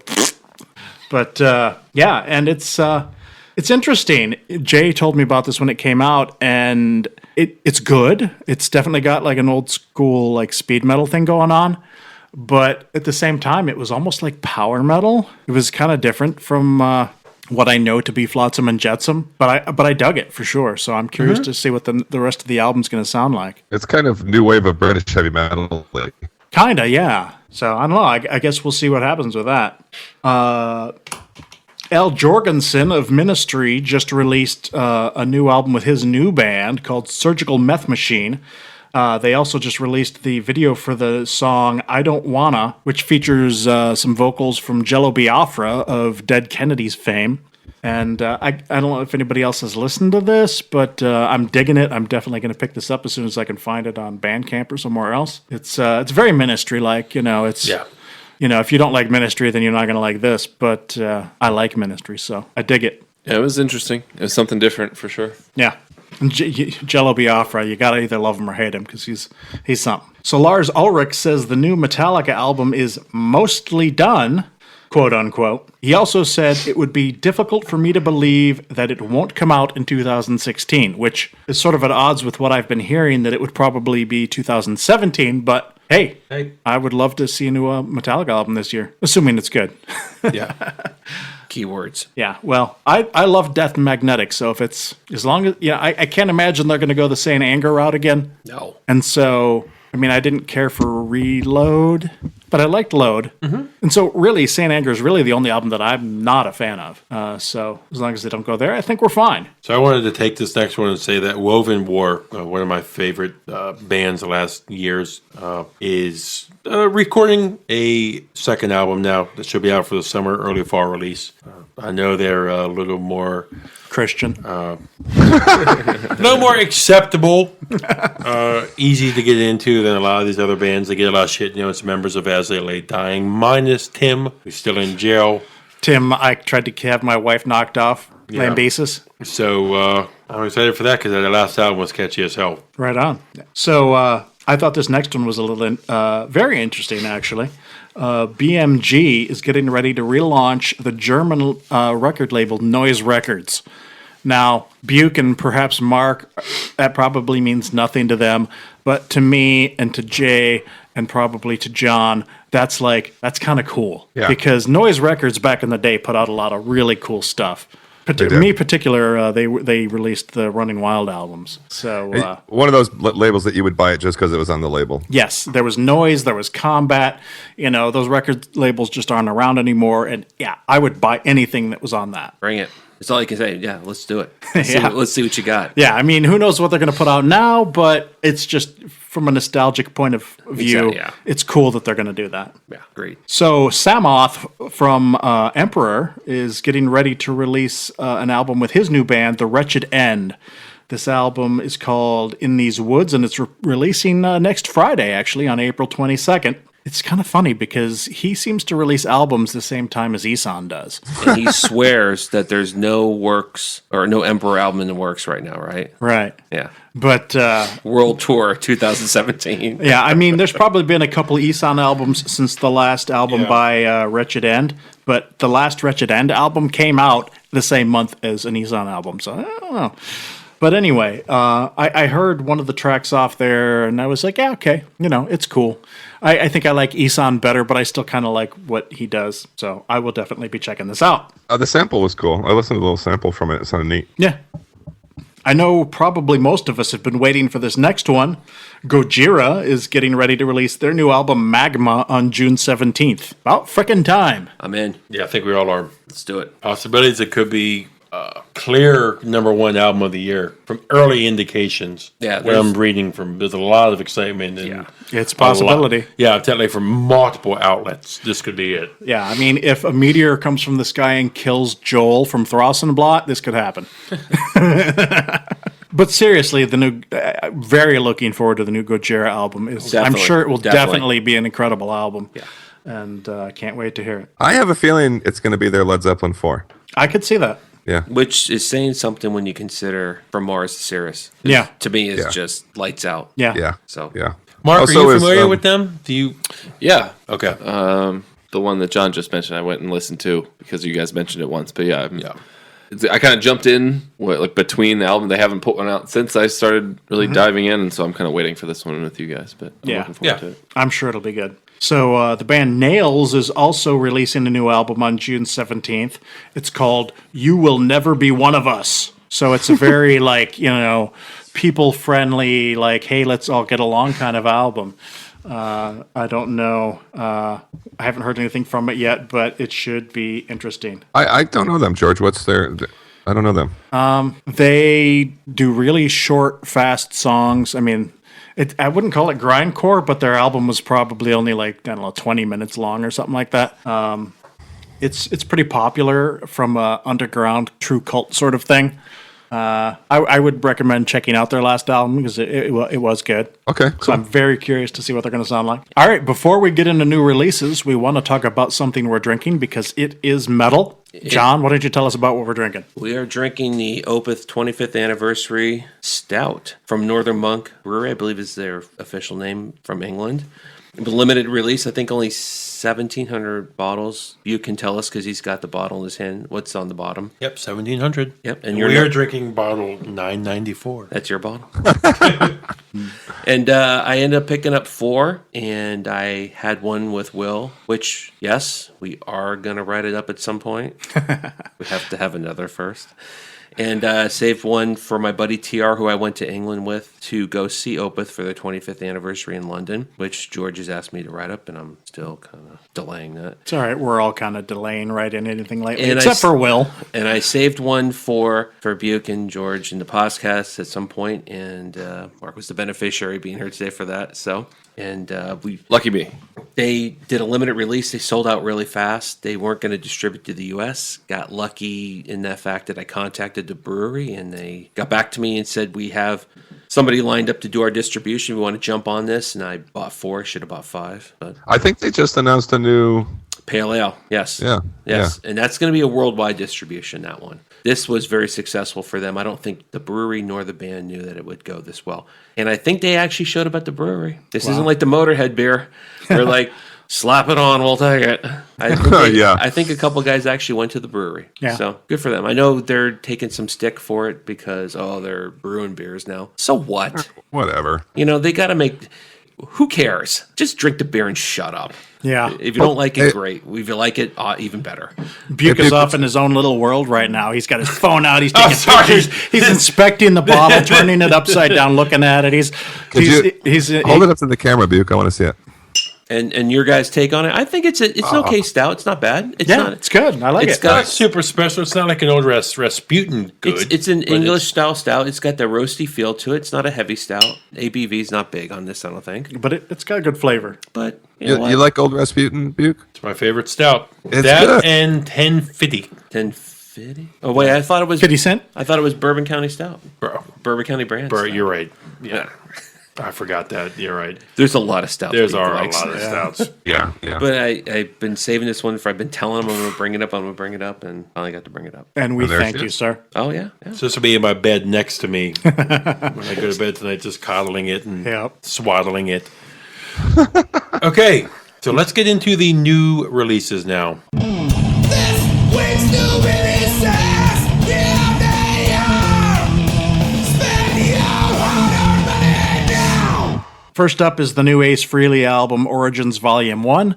We sort of kind of already touched on that one. It's, it's Ace doing cover songs with various guests. Worth checking out. Yeah, probably the coolest thing he's probably going to have done in a while. Yeah, the album cover is very cool. As a photography Photoshop kind of guy, I really dig the cover on this album. It's really cool. So Cool. Next up is All Hail the Yeti. This one's for you, Greg. Screams from a Black Wilderness. Second album from these guys. I haven't listened to it yet. It's out on Bandcamp. They didn't release it on the day it was supposed to be released like they should have, but it only took them a couple days this time to actually release it, so I will probably get to it before the next episode. Next up is a band that I've actually never heard of before, but I am really digging. This is called Boss Keloid with a K, and Herb Your Enthusiasm. These guys are really cool. They're a sludge band, I think, from the UK. And They like Larry David, apparently. yes, apparently. nice And title, something yeah, else. Good. Yeah, and apparently they like the herb. Although I didn't really get that from listening to the album, but I didn't listen to the lyrics or read the lyrics anyway. But it was definitely a cool album. It was like a sludge kind of album, but it was just a little more catchy than a lot of them, I guess. I don't know. It's good. Cool. I think you should definitely check it out. They're on Bandcamp. Next new release, a band called Disaster. Disaster, not with an I, Desaster for Mark. Or Desator. But there's two S's, so it's Disaster. Anyway, Disaster. the album's called The Oath of an Iron Ritual. I listened to a little bit of this. I'm loving this album. It's a good album. And look at these guys. They've been around for a while. Sure. Yeah. Like mid-'80s, mid to late 80s. Yeah. Really? Yes. Yep. So this album has hooked me. It's just black, a little black metal. Black and Death. Yeah, a little black and death. Exactly. A little black thrash. Yeah. Next up, we've got the new Gotis album, Purgatory Under New Management. This is the guy that used to be the singer for Count Raven. I think I mentioned this in the news not too long ago. I haven't been able to find this yet, but I'm going to grab it as soon as I can. I got their first album also on vinyl, and it's good stuff. Sounds kind of like Ozzy Doomish Sabbath stuff. Cool. Next one is the new Eson album, Arctis. I've been loving this. I guess I've been loving it. I actually only finished my first full run through today. I started it yesterday, got through halfway, finished the other half today. I was talking to John about it yesterday, and I am really digging this album. Yeah, I did just early portion before I met up with Will for the Brewfest and was loving it. Yeah. Yeah, me too. I listened to it last night. Listened to the whole thing. Nice kind of pullback. Not that I didn't like the avant-garde stuff, but a nice pullback to kind of the after period, angel period. Yeah. Exactly. Yeah. It's like, it's proggy. There's a lot of clean vocals and prog-type music, a lot of electronic stuff that he does. But then gets harsh when he needs to. Yeah, but then he pulls in that harsh vocal, and Exactly. it's just like... Exactly. And it's not weird. I mean, the last album is good, but it was a little weird. It was very avant-garde, the last Yeah. one. And- Yeah, it's as John said on another record earlier today. It's work. Yeah. Yeah. But he sounds good. Yeah, this album, I was actually saving this because I think it's actually on my list later, but I'm going to say it now.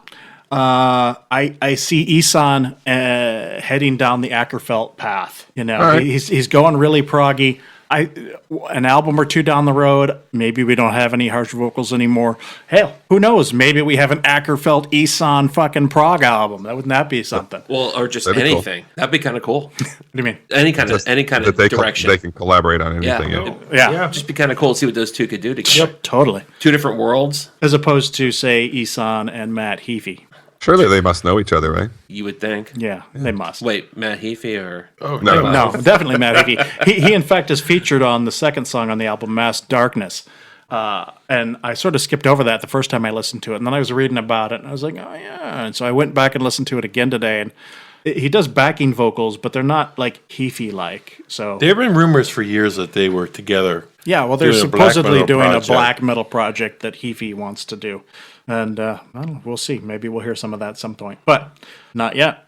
Next up is the new Mantar album, Ode to the Flame. And I know at least 2, possibly 3 people that are going to dig this album. I've been listening to the promo album, and it is definitely cool. It's cool. It was very cool. Yeah. So that's actually out now, so you can get that if you want. I haven't found it on.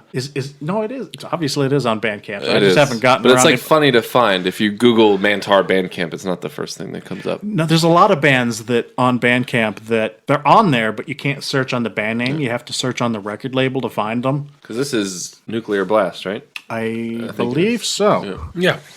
Yeah, it's definitely very cool. I Yeah. enjoyed their last album a lot, and this is a little bit more of the same, but 2 guys making a lot of noise. Very, very cool. Oh, so Metallica also just released the reissues for Kill 'Em All and Ride the Lightning. I haven't heard these, I haven't seen these, but apparently they're out there. So if you're into that sort of thing, check that out.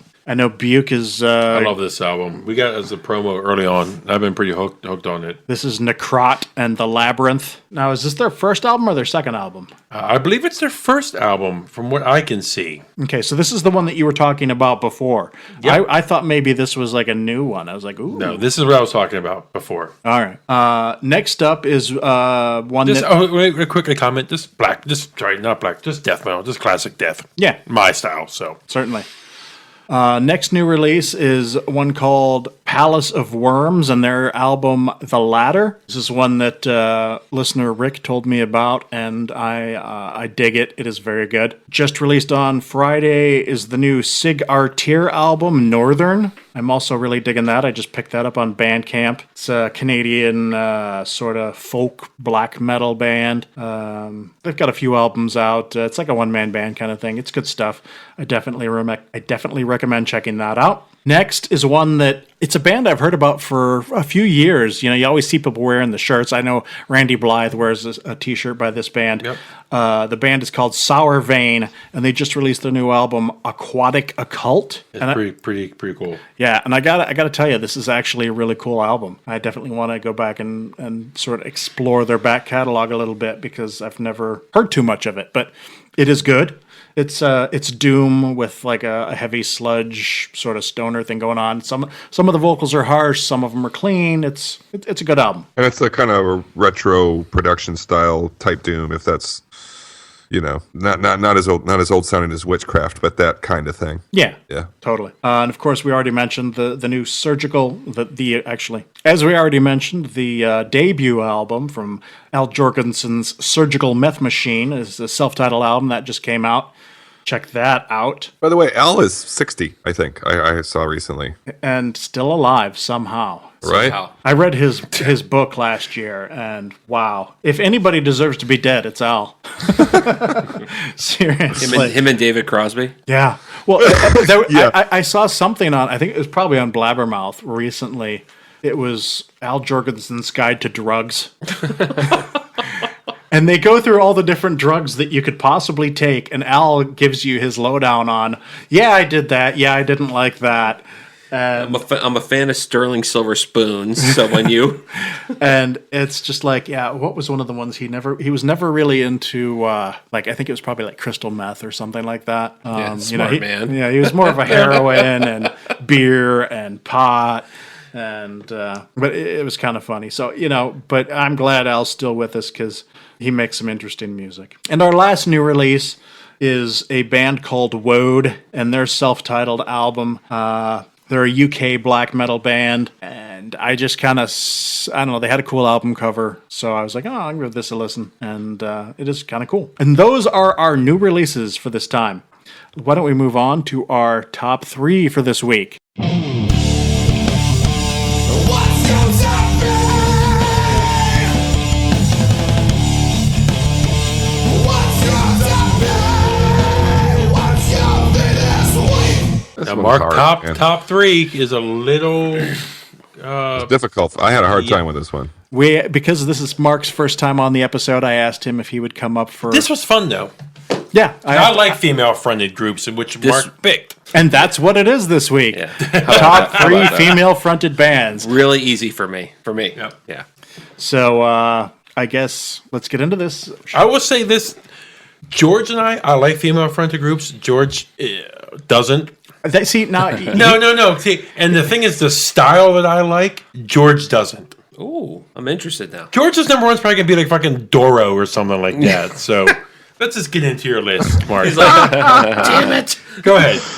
Yeah, you ruined the whole thing. Yeah, well, you know, hey, go ahead. there's stuff that I don't like, but telling me that I don't like female-fronted bands is not correct. I do like female-fronted bands.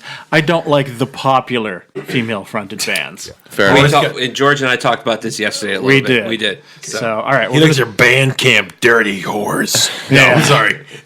All right, let's start with Mark. In doing some research for this, I found a website dedicated to female-fronted or Wow, entirely good. female-fronted metal I bands. love female-fronted. And I think the puns for female-based bands like Les Zeppelin are great. So there is a female metal band called Dia, D-I-A, that is a Dio cover band, which I think is pretty funny. But my number 3 is they're hardly metal, they're more kind of punk hardcore, but they're a band of teenagers from Tennessee called Be Your Own Pet. They made 2 albums about 5 or 6 years ago. So like I said, not strictly metal, but very kind of edgy with really kind of dark lyrics. I've heard of them. Okay, they're very much more punk hardcore, but I saw them live open for somebody random, but it was three 19-year-olds on the stage with a female lead singer who was clearly insane, but it made for a great show. And they made 2 or 3 really cool albums, and then I think 2 albums and an EP, and then broke up and went to do other things. But that's my number 3. Right on. John? I have an honorable mention. So as I expect, I there have might too. be. But George and I had this conversation. There were a lot of great bands in the '90s, female fronted, that went the symphonic route. That were just like, I think the symphonic route one was the copycat thing. yes, Took off. without question. And that's Yeah, what John and yeah. I were talking about. There was a band that came along that fucked it up for everybody else. And that's pretty much where I stopped listening to symphonic female-fronted bands. But that And same band I know you're talking about, though, they have, I think, almost 2 sides to what that band was. No, I don't think you know who you're talking about. Nightwish? Nope. No. Okay. No. Okay. Should I just do it real Go quick? for it, John. All right. So I was a huge Lacuna Coil fan on the So was I. first couple of releases, I loved them. first couple EPs. Then Evan Evans. That's what I think. They came out and they were basically doing Lacuna Coil. Yes. And And then- then you look at Lacuna Coil now. Lacuna Coil was accused of being them. So then Lacuna Coil said, well, you got to change our sound. Yeah, that's and a it's just crack, like, yeah. although I've heard the new Lacuna Coil song and they've gone all harsh vocals on the male side, I was like, whoa, this is different. But anyway, long story short. So my honorable mention to start out is the Third and Immortal. If you Oh, don't- wow. If you don't know them, That- early, Yeah, that's old school. they're one of the early doom gothic female fronted What was the band name again? Third and Immortal. Okay. Yep. And if you know Tears Laid in Earth is just, Yeah, back in the day. it's like, whoa, that's a girl singing that? That's badass. That's going to make... I have to add another honorable mention. Kind of like when the first time you heard, what's her name, Angela from Arch Enemy. Yeah. You're like, she's doing death vocals? Yeah. So that's what they were for me. But anyway, my number 3, and I know you guys have seen my shirt, Diablo Swing Orchestra, Oh, yeah. which is That's a good one. just is this crazy wild combination of swing, like progressive metal, I guess, and not really symphonic, but gothic metal. It's just all, Yeah, they're cool. They're all over the place. And if you don't mind violins and one of the few operatic singing bands I like still, I Yeah. think. So Diablo Swing Orchestra, number 3. All right. Jay. Cool. My honorable mention is a band who I'm not even sure how many records they have out, but they had a record I really liked last year, and it was the first doom band I've heard really, I thought, properly use female vocals, and it's Wind Hand. Nice. you go. Good call. Yeah. But that brings us to my number 3, which I still have to thank Buke for. God, this girl can sing. Royal Thunder. Well, not really metal band, but Yeah, awesome. I was just thinking about that while John was talking a few minutes ago. I was like, oh, I didn't think about Royal Thunder. That record is Good so call. good, and she's got such a strong voice. So those are my 2. My honorable mention. Those are my most kind of current things that are on my list. Cool. Buke. Georgie, Buke, excuse me. I want to get to that before I start doing my list. I love females. Don't we all? You and Peter Steele. I like coils. I love them. There's a problem, I think, in female vocals now. If they're not doing the symphonic, I think the harsh death vocals that a lot of females are doing, I have a hard time with them because they put the effects on the microphone to the point to where they don't sound natural. Yeah. They take that scream and it sounds digitalized. Yeah. It sounds fake. Affected. It sounds affected. And so I have no problem with the operatic stuff. Not at all. So my number 3 female fronted band. My number 3 female fronted band, they've had some lineup changes, is Nightwish. No Okay. problem admitting that at all. Which, and who do you like as a singer? Because Floor Jansen now is a singer from After Earth, who I actually like a lot. She would be my go-to now. She's excellent. The albums that she's done with them, I don't like as much. But when she's singing the old stuff, She's great. she's amazing. The early After Forever stuff is outstanding. Yes, like my Nightwish where I jumped off was, what's it, Bless the Child? Yeah. That was what I loved, but then they also jumped off because I think they changed maybe 1 or 2 albums right after that. So that was my number 3. Yeah. And you look at them overseas, they are huge. Massive. Like they will close the Wacken Yeah. every time. Yeah, they're big. Yeah. All right. Here we go. I'm going to be a jerk. I've got like 4 honorable mentions. Man, Two- really quickly, it would be my number 1 if this was a all-encompassing list, Royal Thunder would be my number one. But Yeah, two of these honorable mentions I just added while we were talking because they came to me. First honorable mention, Immortal Bird, because Without question. Ray, Yeah, fuck yeah. yeah. Second one, Avatarium, because awesome. While John was talking about Third and the Mortal, I also thought about The Gathering, like Mandylion album. That was some good shit there. And that's a pretty good one. No comment yet. I totally forgot about them. that was some good stuff back in the day.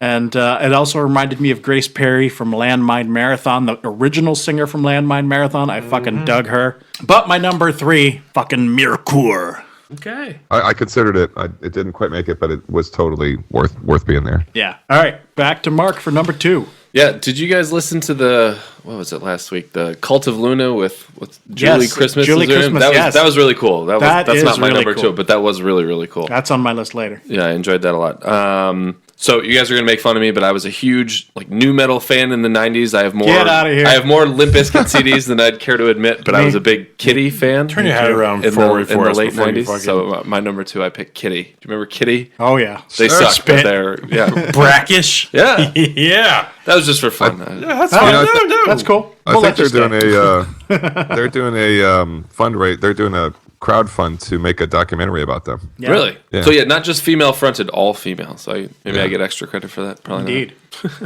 John. So, real quick, band I heard of, I just thought of them, Oceans of Slumber. Oh, yeah. Have you heard the new singer from Oh, them? yeah. Yeah. Yep, Outstanding. I heard it. Yeah. Just want to throw it out. My number 2, I can guarantee none of you, maybe you haven't heard of them, but I doubt it. A band from Canada called Trance of Mind. Nope. Came out in 2004. George, play your crickets. Kind of a proggy gothic sound, but just spectacular singer. They did one album. One. Don't you hate that? Yes, and it was just across the board. I loved everything about it. Jay, it was like our Macedon. What you and I were talking about during the top 10 for the last 15 years. Leviathan. Yeah. It's not one song on it you didn't like. Yeah. That's that Nothing album wrong for with me. it, yeah. Just everything. So, Trance of Mind, Reflections. All right. Jay?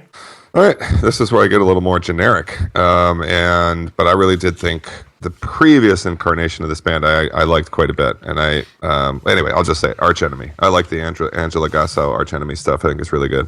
No, Wages And of she's Sin was and she's just totally awesome. metal too. Yeah. All right. Puke. Here I go. More with the symphonic female stuff. I love it. Yep. It's just so epic. Oh, Epica. I forgot about them too. I love her voice. Within Temptation. Oh, see, I wanted to put them on as an honorable mention for those first 2 Yeah, releases. those albums, 2000. Enter, The Dance, and Mother Earth were just Mother Earth, my favorite is the Silent Force. Okay, That's right my after that, favorite. yeah. The Heart of Everything is where I kind of got a little off of them. They were one of the precursors on they're not the first, but the whole Beauty and the Beast sound. Yes. Which was Theater of Tragedy. Yep. Which I just love those first Yep. 3 Theater Tragedies, but okay. But that's what I like because it's again why I love power metal so much. It's those epic operatic moments. It's just it's cool. Yeah. And that's what I That's like good about stuff. these type of fronted bands. And they're big right now. Oh, they're really big. They're really big. So There's another female-fronted band that I'm just going to throw this out there because I just thought of them. They're not around anymore. Called Dismal Euphony, and they had an album that I fucking loved. It was called All Little Devils. It's one of the first albums you gave me. Yeah, because I was so into them at that time. okay. Is it me? That's you. All right, my number 2 from the Great White North. Unleash the Archers. Oh. I totally forgot. Brittany, man, not only is she smoking hot, which is not a requisite to get on my list, by the way, but she is, and she fucking sings her balls off if she had them. I'm serious. She's badass. I'm at Prog Power, and Felix says, "Dude, you got to get me a shirt." And she's fucking hot. And she's really I gotta give you cool. encouragement to go. And I stood in line for 2 hours. Oh no, those were for the Falconer shirts. Yes. Yeah. They were cool. They were cool. I loved them. They, Oh, yeah. they got a good They're one response. of our early bands on the podcast here. Yeah, no, I love them. We She played them can on the sing, episode. man. Yeah, God, she can she's belt it out. amazing. She's great. Yeah, they were fun to watch. Yeah. All right. The time has come. Your first number one. My number 1 was Arch Enemy, which I just happened to come across them 2 years ago because I know their album that came out in 2014 was a new singer, but also a female. So then I started doing my research and kind of learned about them throughout the years. So it was an interesting progression from not a female fronted band to a female fronted band to another female. So I thought that was very cool. I have such a kind of like catch-22 with that band now because I liked Angela Gossell better, but now they got Jeff Loomis, which is really super cool. But I just don't like the new record as much as I liked the last few ones before that. Yeah. I like the original dude singer, and so the first three were cool. as soon as they switched over to Angela, I was like, meh. It was I just actually weird. I actually liked Wages of Sin a lot. It was like if Metallica got like Doro singing, I mean, it would have been like, huh? did So have- I just never could get into them. But that, I mean, I respect them. I listen to it and I go, yeah, that's cool, but it just never grabbed me. An E for effort. Yeah, well, Yeah. No. report card time. I have nothing bad to say about them. It just never grabbed me. Yeah, my turn. My number one. By the way, another honorable mention. I might be saying it wrong. Tristiana. You ever listen to them? Tristania? Tristana. Thank you. whatever. Yes, yeah, I like their them. their early stuff was Yep. just. All right, my number one. George Ray stole my thunder, but still one of my favorite bands. The Gathering. Yeah. Mandalorian and Nighttime Birds. Yeah. Mandelion's my number two all time. Oh, it is. It's Metal. amazing. The first time I heard that, I was like, whoa, chicks do metal. Not only that, she can sing. Yeah. And we're gonna see. And we're going to see her with Devin, yeah. It's one of the few. Annika, is that her name? Yeah, I believe it's Annika. Yeah, Van Gisbergen. Yeah, whatever you do. One of the few musicians I actually get giddy over. Just there's not many. I met her once, and she couldn't have been any nicer. So Yeah. I'm looking forward to seeing them. But yeah, The Gathering, Yeah. hands down. Definitely. Jay. I'm going to be an odd man out here, probably. Nobody else is surely going to have this person on their list. You're odd. And I am out, so so I'll just kind of cut to the chase here. A little bit more punk than metal, but Say it. Wendy O. Williams. Yes, Wendy O. Williams. And Plasmatics. Plasmatics. Stuff. Yeah. For those of us who remember. For those of us who remember. Yeah. Yes. And she had a couple R.I.P. solo Wendy. records too. In the 80s, she had a couple of good solo records. I still remember the video with her on top of the school bus. Yeah, me too, dude. It's just like, it's like, talk about, feminism on dynamite, Yeah, she was such a badass. Times It's 10,000. before Buke's time, probably before Mark's time, but Yeah. definitely a badass. All right, Buke. So a band hails from Canada, has a new singer, but she is my favorite female fronted, my favorite female singer because she doesn't use a lot of effects now. The band has seen a lineup change with the old singer moving over to Arch Enemy. This is the Agonist. Oh, nice. Just for the simple fact that she is not one of those female vocalists that uses the effects on their microphones. She's good. Yeah, when you hear like I know they're very accessible, but like a Butcher Babies, you can clearly hear when the switch is flipped on the microphones, Yeah. and the vocals change. It just sounds digital. I have my issues with that band. Yeah, they're just boobs and fucking. They're just boobs. Yeah, Period. Oh, just me. I don't know if you guys are familiar with Stolen Babies. Yeah. Yeah, when I heard them and I saw Butcher Babies, like, oh, come on, this is just And then there's Julie Christmas, made out of babies. right. Oh, Made Up Babies was actually kind of a cool band. Yeah. And what was the other band she was in? Something. They were tied in with Red Sparrows, weren't they? A little bit. Well, there was another band, something with mice. Oh, yeah. Not of Mice and Men. That's a different band, but That was the whole kind of post rock metal scene. Yeah. Yeah. Anywho, all right, me. My number one, Buke stole my thunder already. He's like, oh, his number one's probably Doro. Well, you fucking bet it is. Warlock and Doro, number George's one. metal mistress. She is my metal goddess. Doro, ever since Warlock put out the Triumph and Agony album in 1987, 88, she has just been a complete badass, and I fucking love her. So Nice. So that was a great. Hard not that to was pick her, right? Yeah, well, we wanted Yeah. we wanted to do this top three when my daughter was born, so that's a pretty cool list to do. Because I hope one day my daughter is dominating number one lists. Fucking By the way, real quick, did you hear Floor Jansen say from Nightwish she's tired of the female fronted moniker? She's like, who gives a shit? yes. well, yeah, And yeah, we don't care. from a feminist perspective, or not even a feminist Not- perspective, we just don't from care. stop calling. Whenever I say female fronted anymore, I kind of cringe. It's like it's just a metal band. But we still needed to define it. So But but the thing is that it's not like we're trying to single out women by saying that. Metal itself is so segmented into very specific genres. it's a label.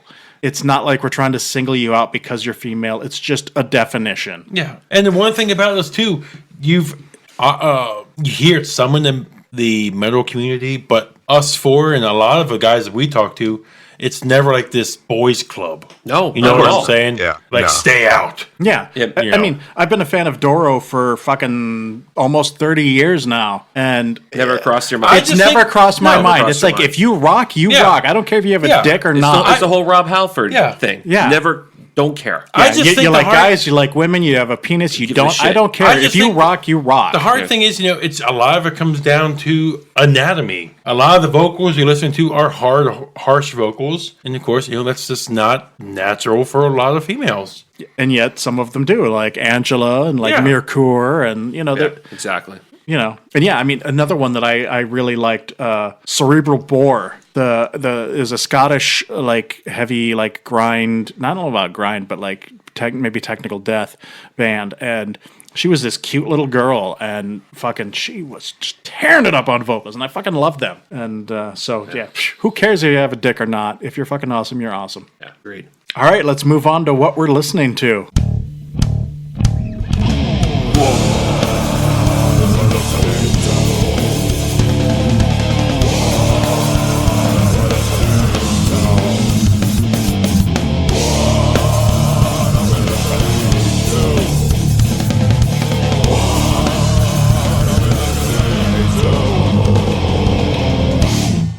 I guess we should start with Mark. Sure. So I take most of my cues from you guys, but there's been a lot of good stuff coming out recently. That there's a lot of things that have come up on each episode, stuff that I really attach myself to. So that I had a relatively long list. I thought the new Cobalt is fantastic. I Hell think that- yes. and it is really good, but it's also really good because it's a little bit different. It's not like everything you hear. That was very good. You make me proud.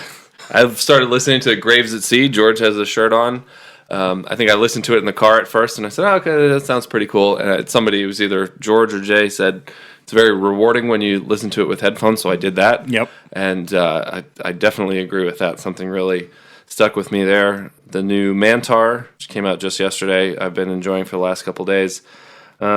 What else? Something I bought on Bandcamp. I didn't hear this on the show, so I can be proud of this. Was a Finnish kind of sludge doom band called 100 Headless Horsemen, which is very There we very go. cool. There's our first Mark suggestion. Mark it on your fucking list, Thank you. people. And then I get an Can- email can every name- week that says, "Hey, George bought this," and so I saw that on George's list, and I said, "Oh man, he took it from me." Not that he got it from me, but I said, I "Oh, did. He I heard did. it." What was it called again? It's called 100 Headless Horsemen Okay. from Finland, and I don't know exactly how to explain it. Very sludgy, very doomy. The lyrics the vocals are kind of buried, but it's a quick EP. It's about 4 songs. You Yeah. just So skipped that's like a over. de- that's you a just death skipped sludge. over what happened here. He bought the metal god. Bought something Because I don't know if it was because of your recommendation, It was. or if it was like I can't have him saw that having I- this. It was. It's on my list. It's on my list right there. I'm glad you right like- there. George is like, what? He has something I don't have. Wait a minute. Yeah, what's this? No, I What was actually, I doing yesterday? I didn't see this. I have actually- 6 extra dollars laying around. there's a lot of stuff on this list this week that I got from other people, and I give credit where I can. So thank This is a travesty. This Oh, is- it's always a pleasure when I see an album I bought, and then George is like 2 days later, George has bought this. I'm like, yes. So one of mine then. Oh, yeah. But that is very very cool. I would highly recommend that. It goes well with because the genre or style I like the most. Stoner doom, a little faster. That is very cool. I like the Cathelist. We agreed on the pronunciation for that. Yeah, I think That Cathelist is that's right. some evil shit. Wormed, which you guys talked about last Yeah. time, Yeah, Wormed, Chrysu. And then if I'm ever having a really bad day, you mentioned listener Rick. If I'm ever having a really bad day and I want to make it worse, I go look at what he's listening to. Yeah, he's got some good stuff. Some dark shit on there. But he had a "Remember One Day That You Will Die" or something like Yep. that. That was Yep. that was pretty cool. Excellent. All right, John. Me. All right.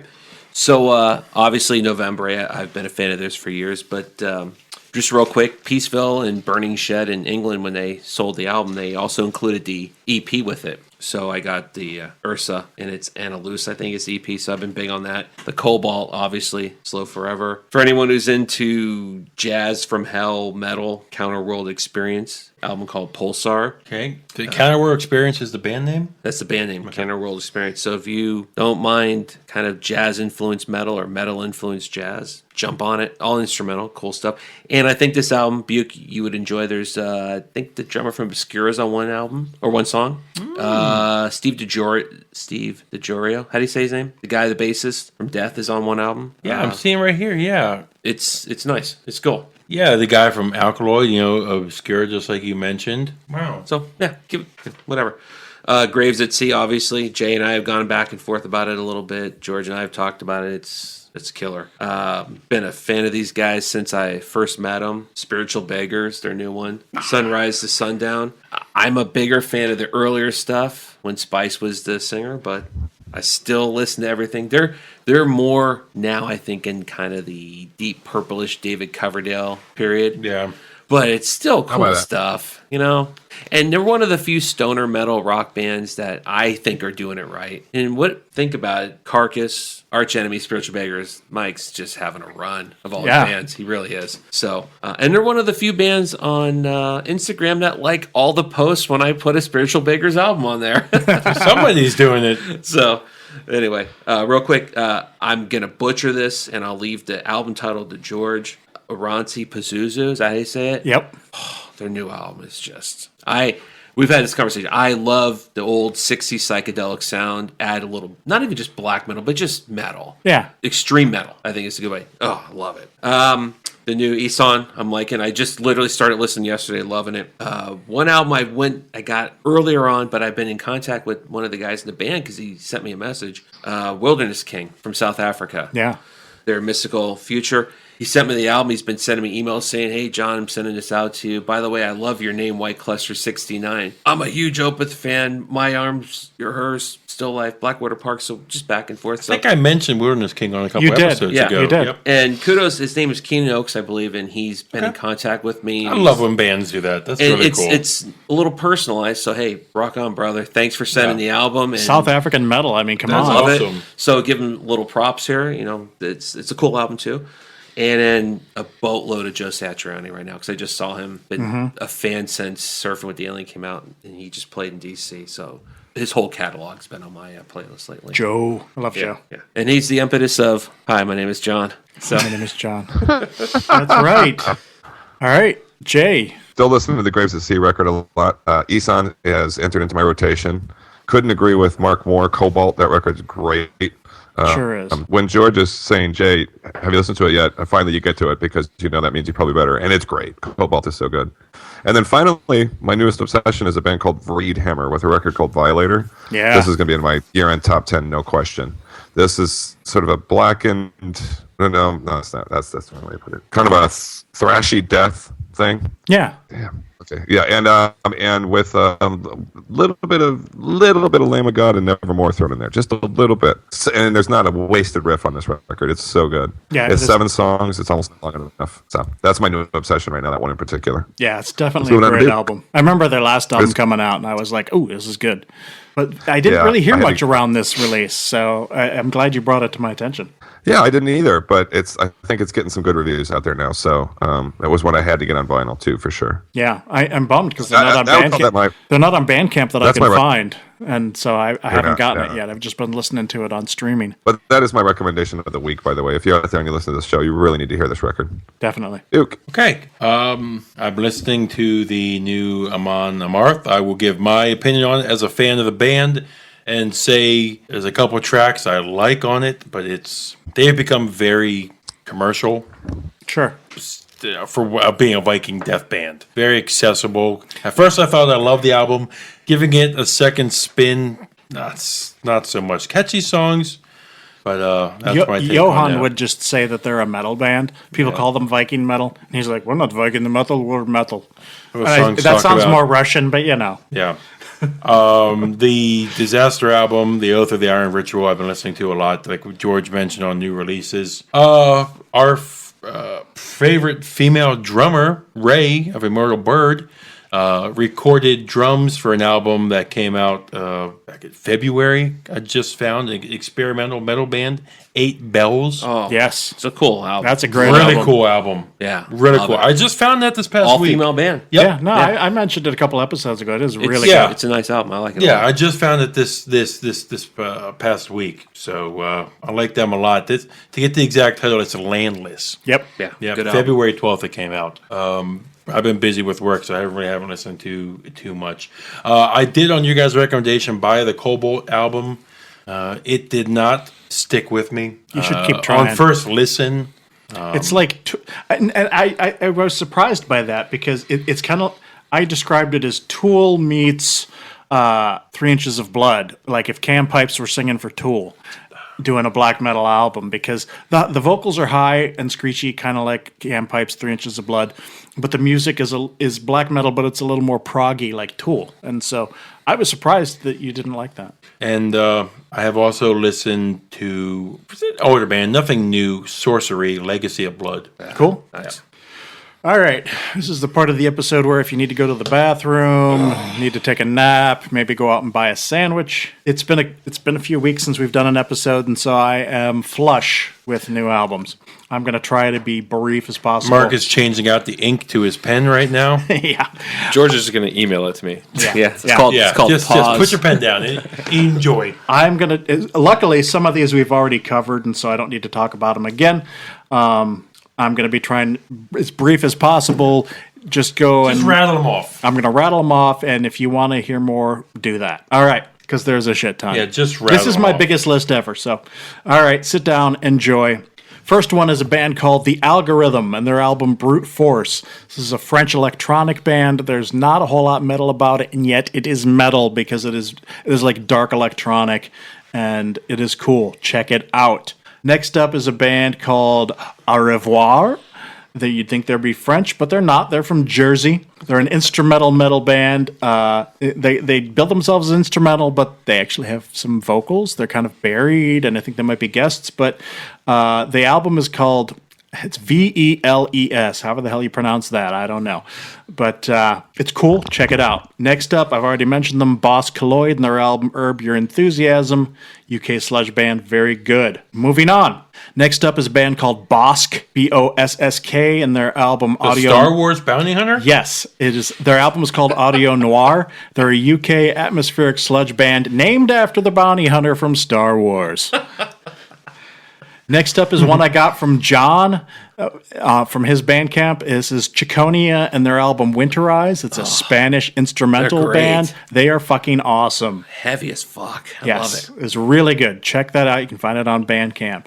Next up is one Mark already mentioned, Cult of Luna and Julie Christmas, the album Mariner. It's a post-metal album. Julie Christmas was in Made Out of Babies and some other band that I can't remember the name Gotta of. get on that.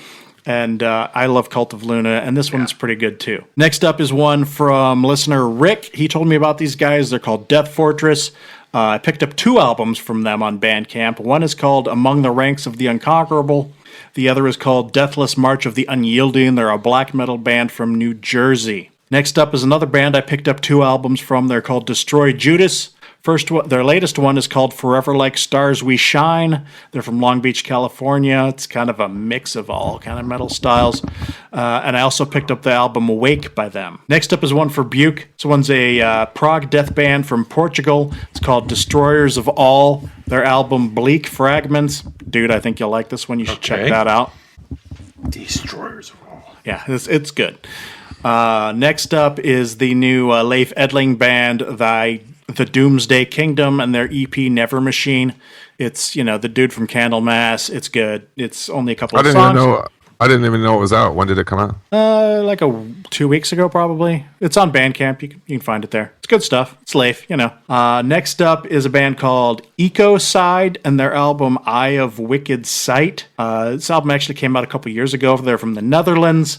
I bought this after hearing about there was a Bandcamp review that likened it to Space Bolt Thrower, and that was true. It is good. It's space themed, but it's kind of like Bolt Thrower, so it's good. Check it out. Next up is a band called Eldamar, and their album The Force of the Ancient Land. They're from Norway. It's kind of a nature-themed black metal, kind of like a lot of like ethereal shit with like black metal, harsh vocals, good stuff. Next up, Entropia and their album Ufonaut. This is a Polish black sludge band. It's good stuff. Check it out. Evig Not, which is a self-titled Norwegian band, which translates to Eternal Night in Norwegian. And they're sort of a gothic death style band. This is, I think, their third album. It's pretty good. Check it out. Next up is a band called The Great Cold and their self-titled album. It is a German instrumental band. There's a fair number of instrumental bands on this list. I'm surprised. I don't do a lot of that stuff, but The list goes. I am definitely, I've got a few of them on here, so check that out. Next, we have Grimner and Frost Mot Eld, a Swedish folk Viking metal band. Mark's like, I think that's what they call it in Sweden. They call it Volk metal. And that's how they pronounce it. And it's really well produced. You know, it's in Swedish, but if you like folk Viking metal, it is fucking cool. Next up is one that I've been really digging a lot, is a band called Heavenwood, and their album The Tarot of the Bohemians. They're labeled as gothic, but they're kind of more than that. I mean, there's just a whole lot going on here, and you should definitely check this out. Next up, we are still in the H's. Everybody is groaning and falling asleep around me, by the way. This one I just heard about yesterday from Rick as well. This is a band called Hemotoxin and Biological Enslavement. They're a California death thrash band.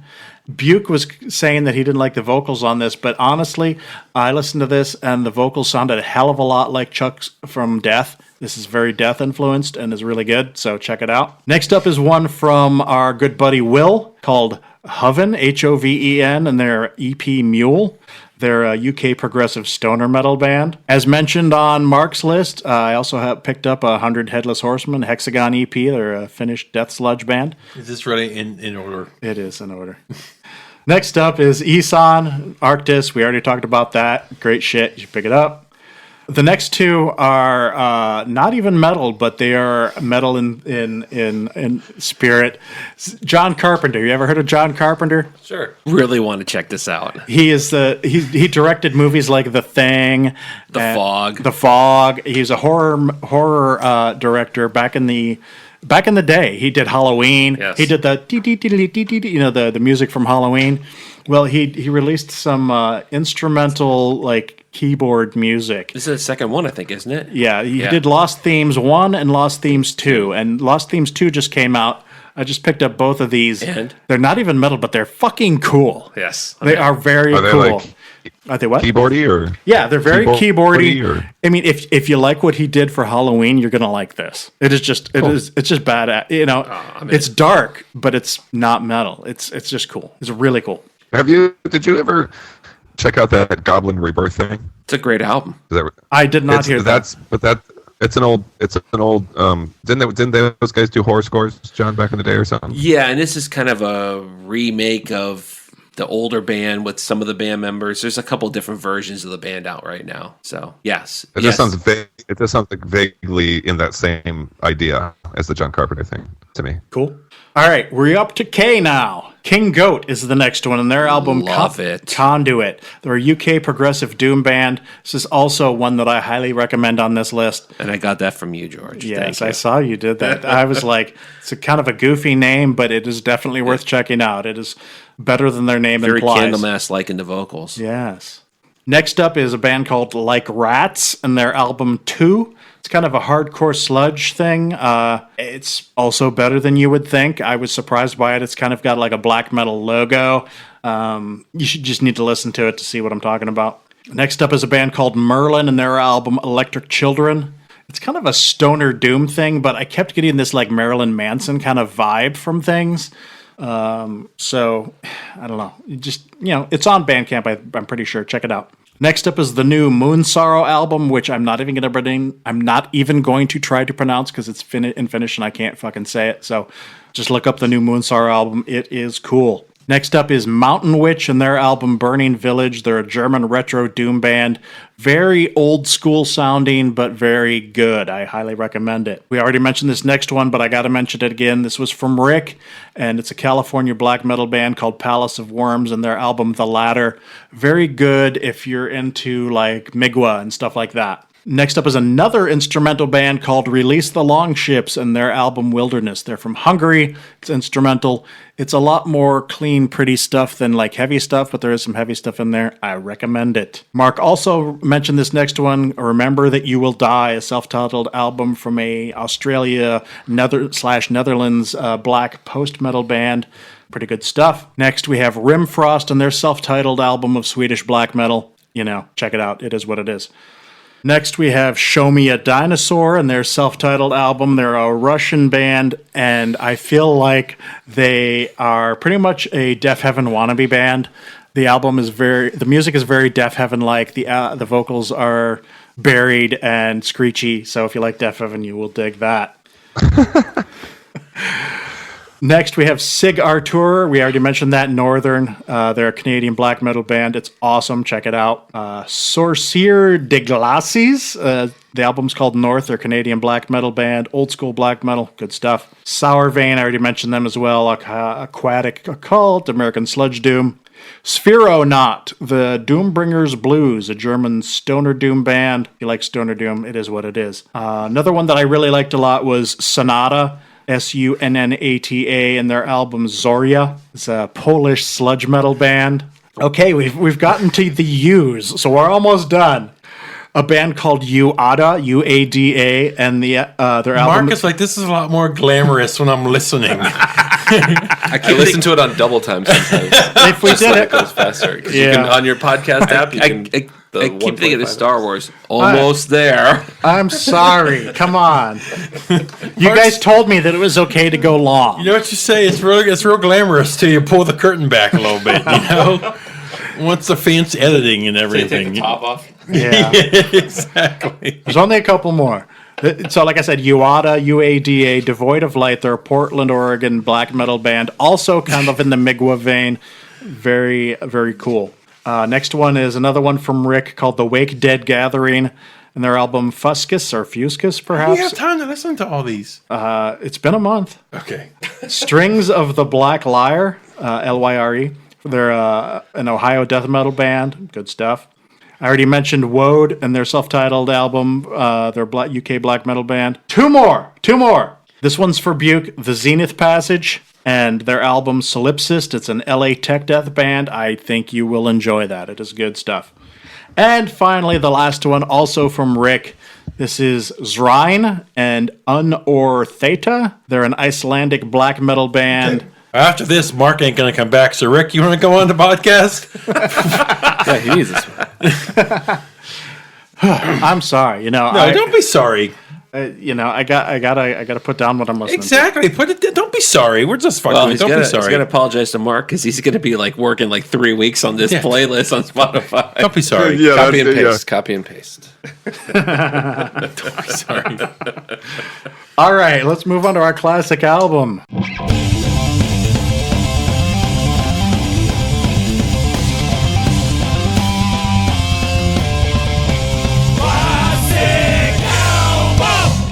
Mark? Yes. Do you have a classic? Yes, mine is the album that got me into metal a long time ago. It kind of planted the seed, and I'm sure it's been the classic album before. And I know somebody did a track from this for the deep track. I forget who exactly, but it's Sepultura Chaos AD. Nice. Classic. That is one of the albums I would give to start somebody in metal. Definitely. I think I was 13 years old or something, and I said, what is going on here? But I still remember it to this day. Did you follow Sepultura after that? Yeah, definitely. I mean, not as strictly as I should have, but I vividly remember listening to this cassette over and over. Did you get into again. Soulfly? Yeah. Cool. That's a great. Can't go wrong in that. Yep. John. An album that, believe it or not, is now a classic, which is hard to fathom. Catatonia, Brave Murder Day. Yeah. I could have went with Morning Rise, but I went with Brave Murder Day Right on. from Catatonia. That's a good album with Ackerfeld on with vocals. Mike on vocals, yeah. Yeah. All right, Jay. I probably don't mention these guys as much as I could because I really like this band, but and I don't think I bring them up that much. But Saxon Wheels of Steel. Wheels of Steel. Old school. Yeah, man. They had something in the record store bin yesterday. It was Lionheart, which is actually one of the best modern records. If I can find a late find copy of that, I'll pick it up. That's a really good record. It was like a picture disc, so I was like, meh. Oh, then maybe not. Yeah, it didn't have a cover or anything, so I skipped it. Oh, I didn't realize. Okay, screw that. Yeah. All right, Buke. It's really simple. It came on Spotify Play for me the other day, random, and I went back and listened to it a little bit. The little time that I have free, Samael Passage. Oh, yeah. Yep. I can't wait to see. We're going to be seeing them at Death Fest, and they're going to be playing Ceremony of Opposites, which I am just. Yeah, Passage is pretty cool. It's like the group. This is more kind of when they went into a more modern, like electronic, type of sound with this album. Such a great album. Yep. All right. My classic album is one that I have not thought about in a very long time. Probably 15 years or more that I haven't thought about this album at all. And as part of Record Store Day, it wasn't something that they were releasing in stores anywhere, but this album is being reissued by a label, and so I ordered it. And this is a band, I'm curious if anybody has heard of this band. It is a band called Oxypelgats, and their album Worlds and Worlds. This is a dude that used to be in At the Gates back in the day. And after At the Gates broke up, he formed this band, and it's sort of a like early symphonic black metal-ish kind of thing, like pre-Cradle Dimmu. I mean, about the same time as like Cradle and Dimmu were starting out, actually. It's like 96, I think, was when this album, they had an album in 94 as well. And, when this came out, I was like, whoa, this is cool. And I just have not, I think 98 was their last album, and so I haven't thought about them since then. And, it's Oxyplegaz, if you want to look them up. Kind of a strange name. Yeah. Buke has been so still during this episode that at times I thought my screen was frozen, and I'm not joking. Hey, I'm just passionately, patient. Well, no, I mean you, John, and Mark too. There's just been times. Let's move on to our vinyl or other purchases.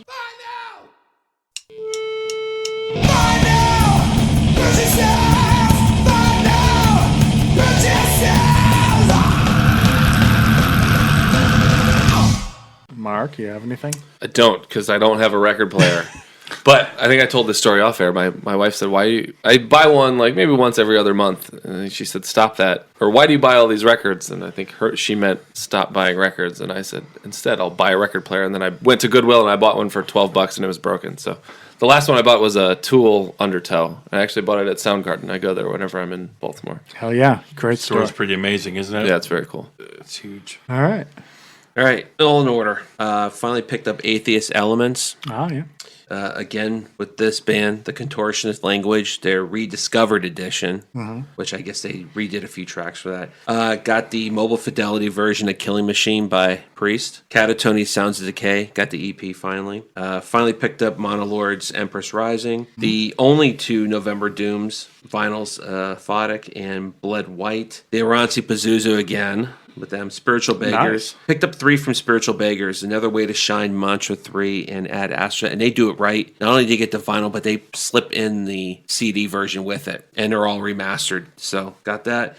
And final one was Venus Sleeps, Dead World Worship. Got that on vinyl finally. Oh, wow. What is Venus Sleeps? That's like a doomy... Irish Doom band. Okay. Basically like Monolord a little bit, I think. Yeah, kinda. Same kind of thing. That's right at my alley. Fuzzy sound. Little A psychedelic. lot of bass. Oh, yeah. And I think a little more psychedelic than Monolord. A little bit. But it's cool stuff. Yeah, definitely. Jay. Mine is almost exactly one of my listening to list. I picked up Cobalt on vinyl. Graves at Sea showed up. I don't think we talked about that. I don't think we've had an episode since I got it. And the Vreedhammer. That's it. That's all my vinyl this month. All right. Week. Buke. I did also pick up the Cobalt 2. It's not here on my Discog collection. I don't know why. Auroch. A-U-R-O-C-H. Auroch. Yeah, Auroch. Vatsum, Hole Below, Hang the Bastard, Sex in the Seventh Circle. Sabaton, Swedish Empire Live. Oddly enough, I didn't have Candlemass, Nightfall, and Avatarium, the girl with the raven mask. Such a great album. I love that album. That was one of my top ones last was. year. Yeah. All right. Yesterday was Record Store Day. As I mentioned, I picked up the Nevermore album, The Politics of Ecstasy. What else? And and the solo song. Thanks to Rick, I knew about the Shrine of Insonabilis vinyl release. Of, Soul Asylum, the Runaway Train guys. Yes. So. That's like the crappiest song on the album. Yeah. Was that the album that you bought? Yeah. The album's actually pretty good. Can someone unplug his microphone? I like their earlier stuff. They're more punky. Yeah. I also picked up the Shrine of Insonabilis album thanks to Rick, Disciples of the Void. That is a good album.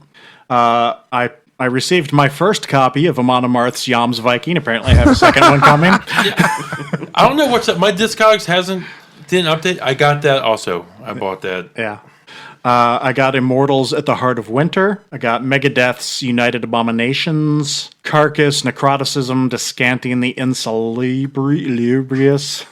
I got The Graves at Sea, The Curse That Is. One that I was really excited about. I got Running Wild's Rogues in Vogue. Nice. Finally, from Greece, it came King Giant's Black Ocean Waves, the beer-colored vinyl. And they're right down the road from here. I know, that's funny. I had to go to Go to Greece to get Greece. an album from Virginia. I got Bloodbath's Bloodbath over Bloodstock. And finally, I got Dimmu Borgire's Death Cult Armageddon. Sweet. Let's move on to deep tracks. Mark. So, I think Buke and I are of a particular age now that we're now 20 years older than things that were released when you were a teenager, which really starts to suck. Like, I think if you're 60 and something that came out when you're 40 is not that big a deal. But when you said, man, I'm 33 and I was 13, or I'm 16 and now I'm 36, the stuff like that is on my mind a lot when I said, now everything that this year, everything that's 20 years old is now from 1996. And so I was listening to Tool, Anima, which is now 20 years old this year, and one of my favorite songs from that album may not be necessarily a deep track because it's a very popular song of theirs, but it certainly wasn't a single, but it's Hooker with a Penis. Hooker with a Penis. I love that song. Me too. Yeah. Great. They, I think they played that live last time I saw them, believe it or not, which was just like last year. Yeah. It has such a very specific message. That's an interesting choice for a live, if it was I a think they crowd opened full with of record executives or Yeah. something. Yeah. Yeah. John, what do you got? I don't know if it's necessarily a deep track, but I don't know if anyone thinks of this album or this song first. But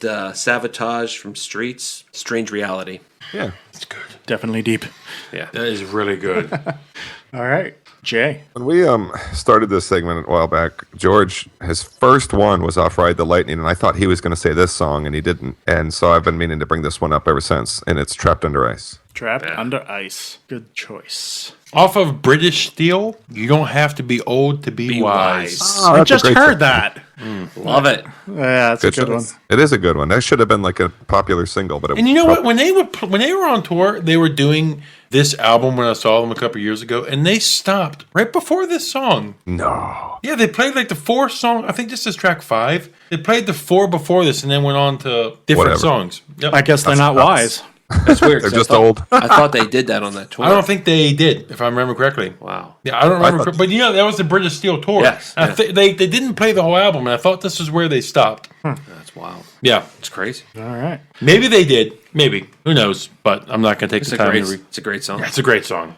Going back to my top 3, my number 1 band was Warlock. And from their Triumph and Agony album, this is the song Touch of Evil. Great song. Who? Exactly.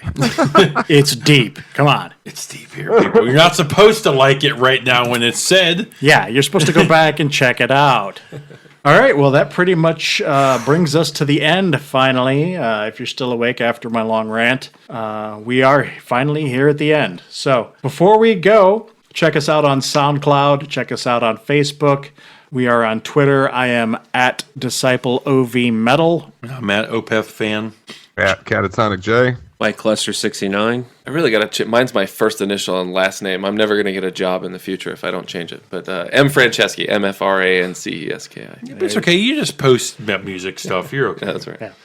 We're also on Instagram. We're on YouTube. We're on Stitcher. And you can find us at wearemetalheads.com. I also want to mention, and I'm surprised we haven't said this before, but you should look us up on Bandcamp. On Bandcamp, you can find me under Metalheads Podcast George. About the rest of you guys. I'm at Opeth. Sorry. No, on Bandcamp, I'm Opeth. I was able to snag that.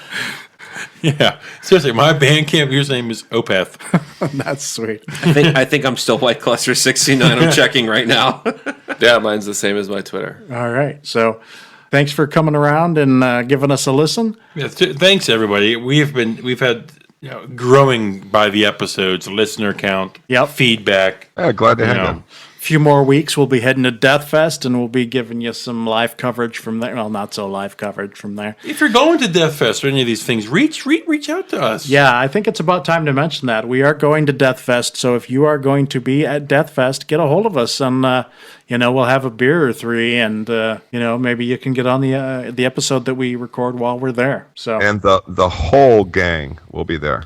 yeah, that's going to be me and Buke, and Jay is going to be there, the first meeting of all three of us, plus John is going to be there, Will is going to be there, I'm sold. I'm going to buy a ticket. Mark's going to be there, What days you going? Neutrino's going to be All there, three that we planned on going to Friday, Saturday, Sunday. and as far as I know, our pals over at the Nine Circles podcast, Dan and Corey, are going to be there. They'll be there. So it'll be good times. So come on down and check us out, say hello, and all right, there you are. We'll see you Oh, hey, next time. You forgot something, George. I did. Go Sharks.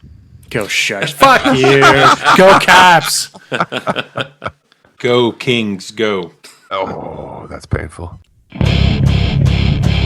Haha, just when you thought the episode was over, there's more. That's right, there's a last minute edition. A few days after we recorded this episode, Will and John and I went to the Fillmore in Silver Spring to see Amon Amarth, along with openers Entombed AD and Ex Mortis. After the show, we did a little bit of recording, and that's what you're going to hear now. Check it out. Hello, and welcome to the Metalheads podcast postmortem of the Amon Amarth show at the Fillmore in Silver Spring. My name is George, and I am here with...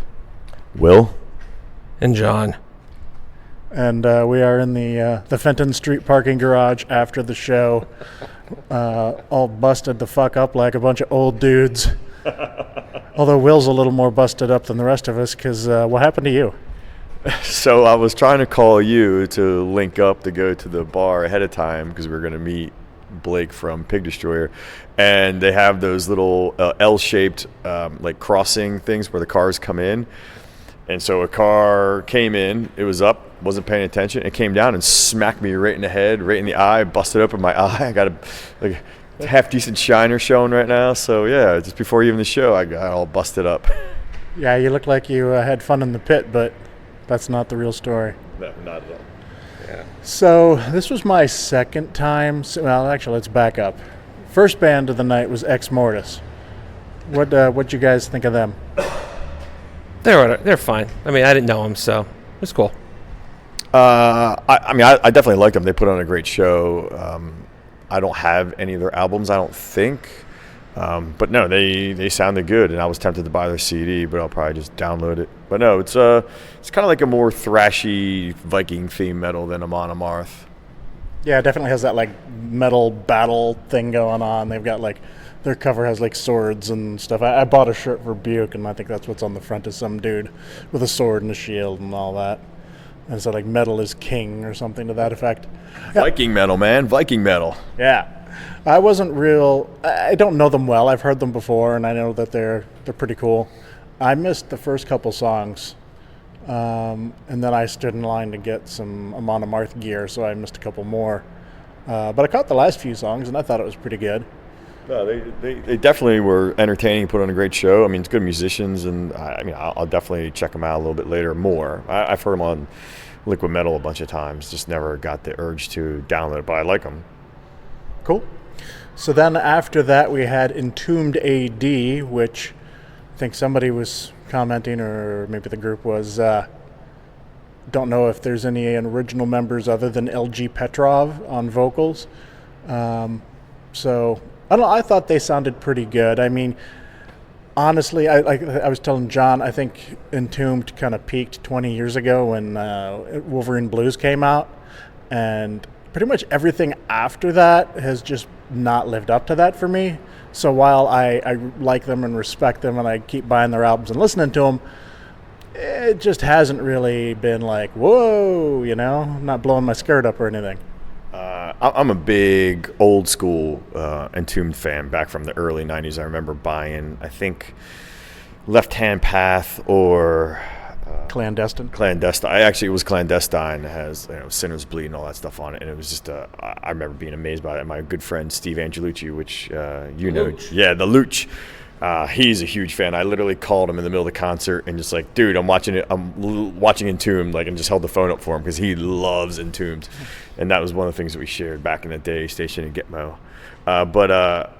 The thing I was worried about is because I don't know the whole story why it's Entombed and Entombed AD, and it's usually because like some sort of publishing rights or somebody's suing the band, they change their name. I didn't know if they'd be able to play the old songs, and they clearly did. But the new album is actually great. The new album is back to old form in my opinion. So Entombed AD sounds like 1992, 93 Entombed. So I thought they put on a great show. I heard there's 3 original members, but I can't verify that, and I can't remember who told me that.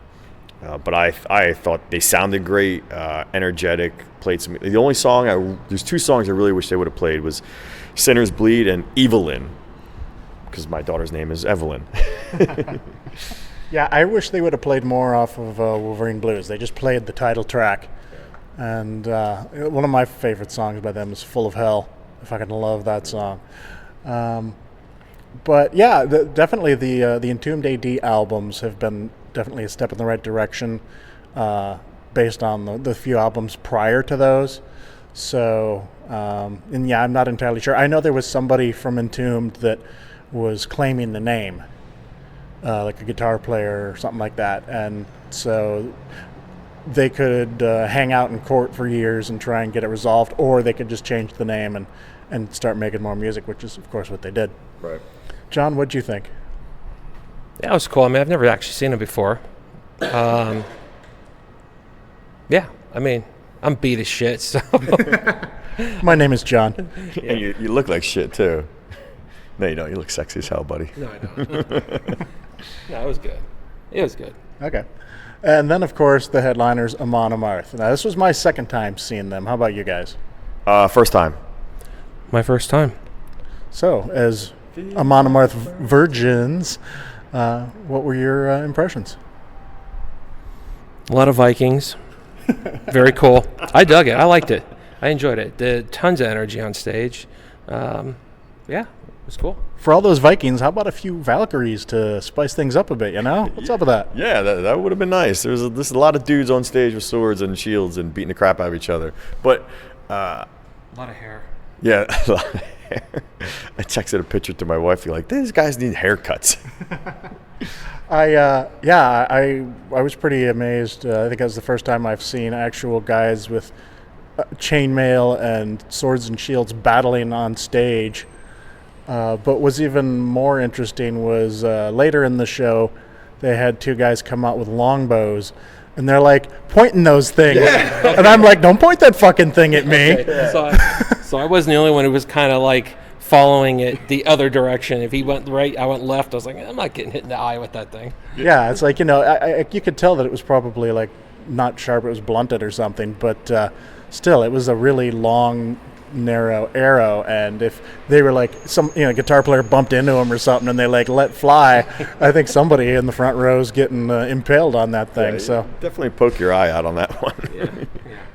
And Will doesn't need his left eye hit. He's got problems enough with the right eye. Yeah.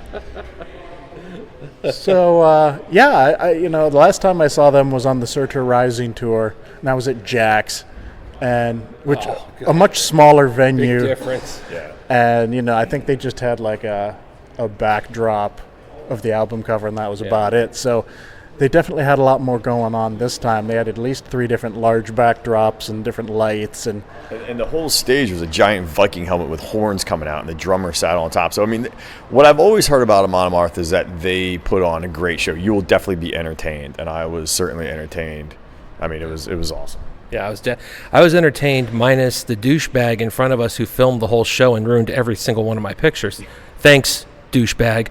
Yeah, I'm self-conscious about this because I take a lot of pictures at the shows, but I'm trying to do this for the website because I'm actually thinking I might write this up, and you got to have a little bit of awareness about what you're doing. I try to keep it to the first 2 songs, which I'm sure nobody even remembers that that's a thing anymore because everybody's just got their cell phones out for the whole show. And there was a couple of guys that were just filming like every fucking song, and I just wanted to fucking body check them and knock their phone out of their hand and be like, fuck you. I was really hoping that guy's battery would just drain at some point, and he's like, shit. But I will say this: he was better than the guy at Anathema who had an iPad up the whole time. Good Lord. Yeah. And then there were the 2 guys in front of me, the one burly bearded guy and what I can only assume was his little bitch boy, because they were whispering sweet nothings to each other the whole fucking show. Is that the guy who kept like hugging his buddy, and his buddy kept like throwing him off, and his girlfriend or wife was getting pissed? Yeah, I'm like, what the fuck? You know, you paid to come in here and you're talking through the whole fucking thing, and they keep leaning into my field of vision to talk to each other. I'm like, shut the fuck up. And then there was like 3 guys standing behind us going, why these guys from the podcast keep leaning in and whispering sweet nothings to each other's ears? Yeah, but see, we didn't do that. We're doing that now in the parking lot with all the people walking by going, what the fuck are they doing? But, so, yeah, no, I thought it was they've definitely come a long way since, I don't know, was that 2-3 tours ago? I think it was 3 tours ago. Yeah. And, yeah, it was a great show, Good as crowd. usual. Yeah, it was a good crowd. I think they got probably not capacity, but pretty close, or at least about 80%. Yeah, at least there was 1 extra ticket that George could buy tonight. Oh, yeah. So this is at least the second time I've done this. You know, I got everything ready. I got the Cougar Bush. I got, my little portable camera here to take pictures. And got everything and got here on time. And as soon as I got here, I was like, shit, I just drove an hour without my ticket. And so I was Dumbass! Yeah. And so I was getting ready to go meet with Will and eventually John as well. And I'm like, oh, shit. All right. So I had to stop off at the ticket booth and try to buy another ticket. And the woman there is like, well, if you bought a ticket, you can call up Ticketmaster and they'll reset it and I can print you a new ticket. And is he taking a leak? Yeah, guy's pissing in the corner. All right. Nobody sees me. And He's in there so hard, he must be pissing back on himself. yeah. I'm kind of hoping he gets stuck back there. But after many voice menus and wait times, I just gave up and bought another ticket. So, double dumbass on me. I know I did this for Opeth once too. So, I just want to say, look for another Brewheads installment coming soon. Before the show, we met with Blake from Pig Destroyer, and he dropped off 2 of the 3 Floyd's Pig Destroyer collab beer, Permanent Funeral. They're award-winning double IPA, so I should hopefully be writing that up soon, among with the gazillion other ones I have written up, just not finished yet. So my apologies. is there anywhere around here you can get that? Because I would really like to try that. You can sometimes order it online. There's online beer stores that in the mostly Chicago area where you can order them. Sometimes Minnesota, Wisconsin. So you can find online beer stores, and if you really want to know, I can send you the links. But you can sometimes buy it online. Okay, yeah, I'd like to try that. I'm a big IPA fan, and a double IPA fan. A double IPA is just more fun. So It's good. it's starting to get loud in here. We got anything else to say before we go? I'm tired. I need to go to bed. The old man has spoken. Yeah. All right, well, we will get out of here, and I guess probably the next time you'll hear from all of us will probably be Deathfest. So next month. Unless you want to go to Battlecross Suffocation, I get you on the guest list. Okay, well, there's that possibility too. It's in Baltimore. It's Battlecross Suffocation and Soulfly. Soulfly! When is that? I think it's a week from today. I don't know if I'll be able to go, but I really want to go because I can probably get in free. I know the guys at Battlecross, so and I just love Suffocation, Soulfly, and Battlecross, so it'd be a great show to go to. Just have no idea whether I'm going to get a hall pass for that one. Right. What day is that? Thursday. All right, well, maybe you'll hear from us sooner than Deathfest. Maybe you won't. We will talk to you later. See ya. See ya. Good night.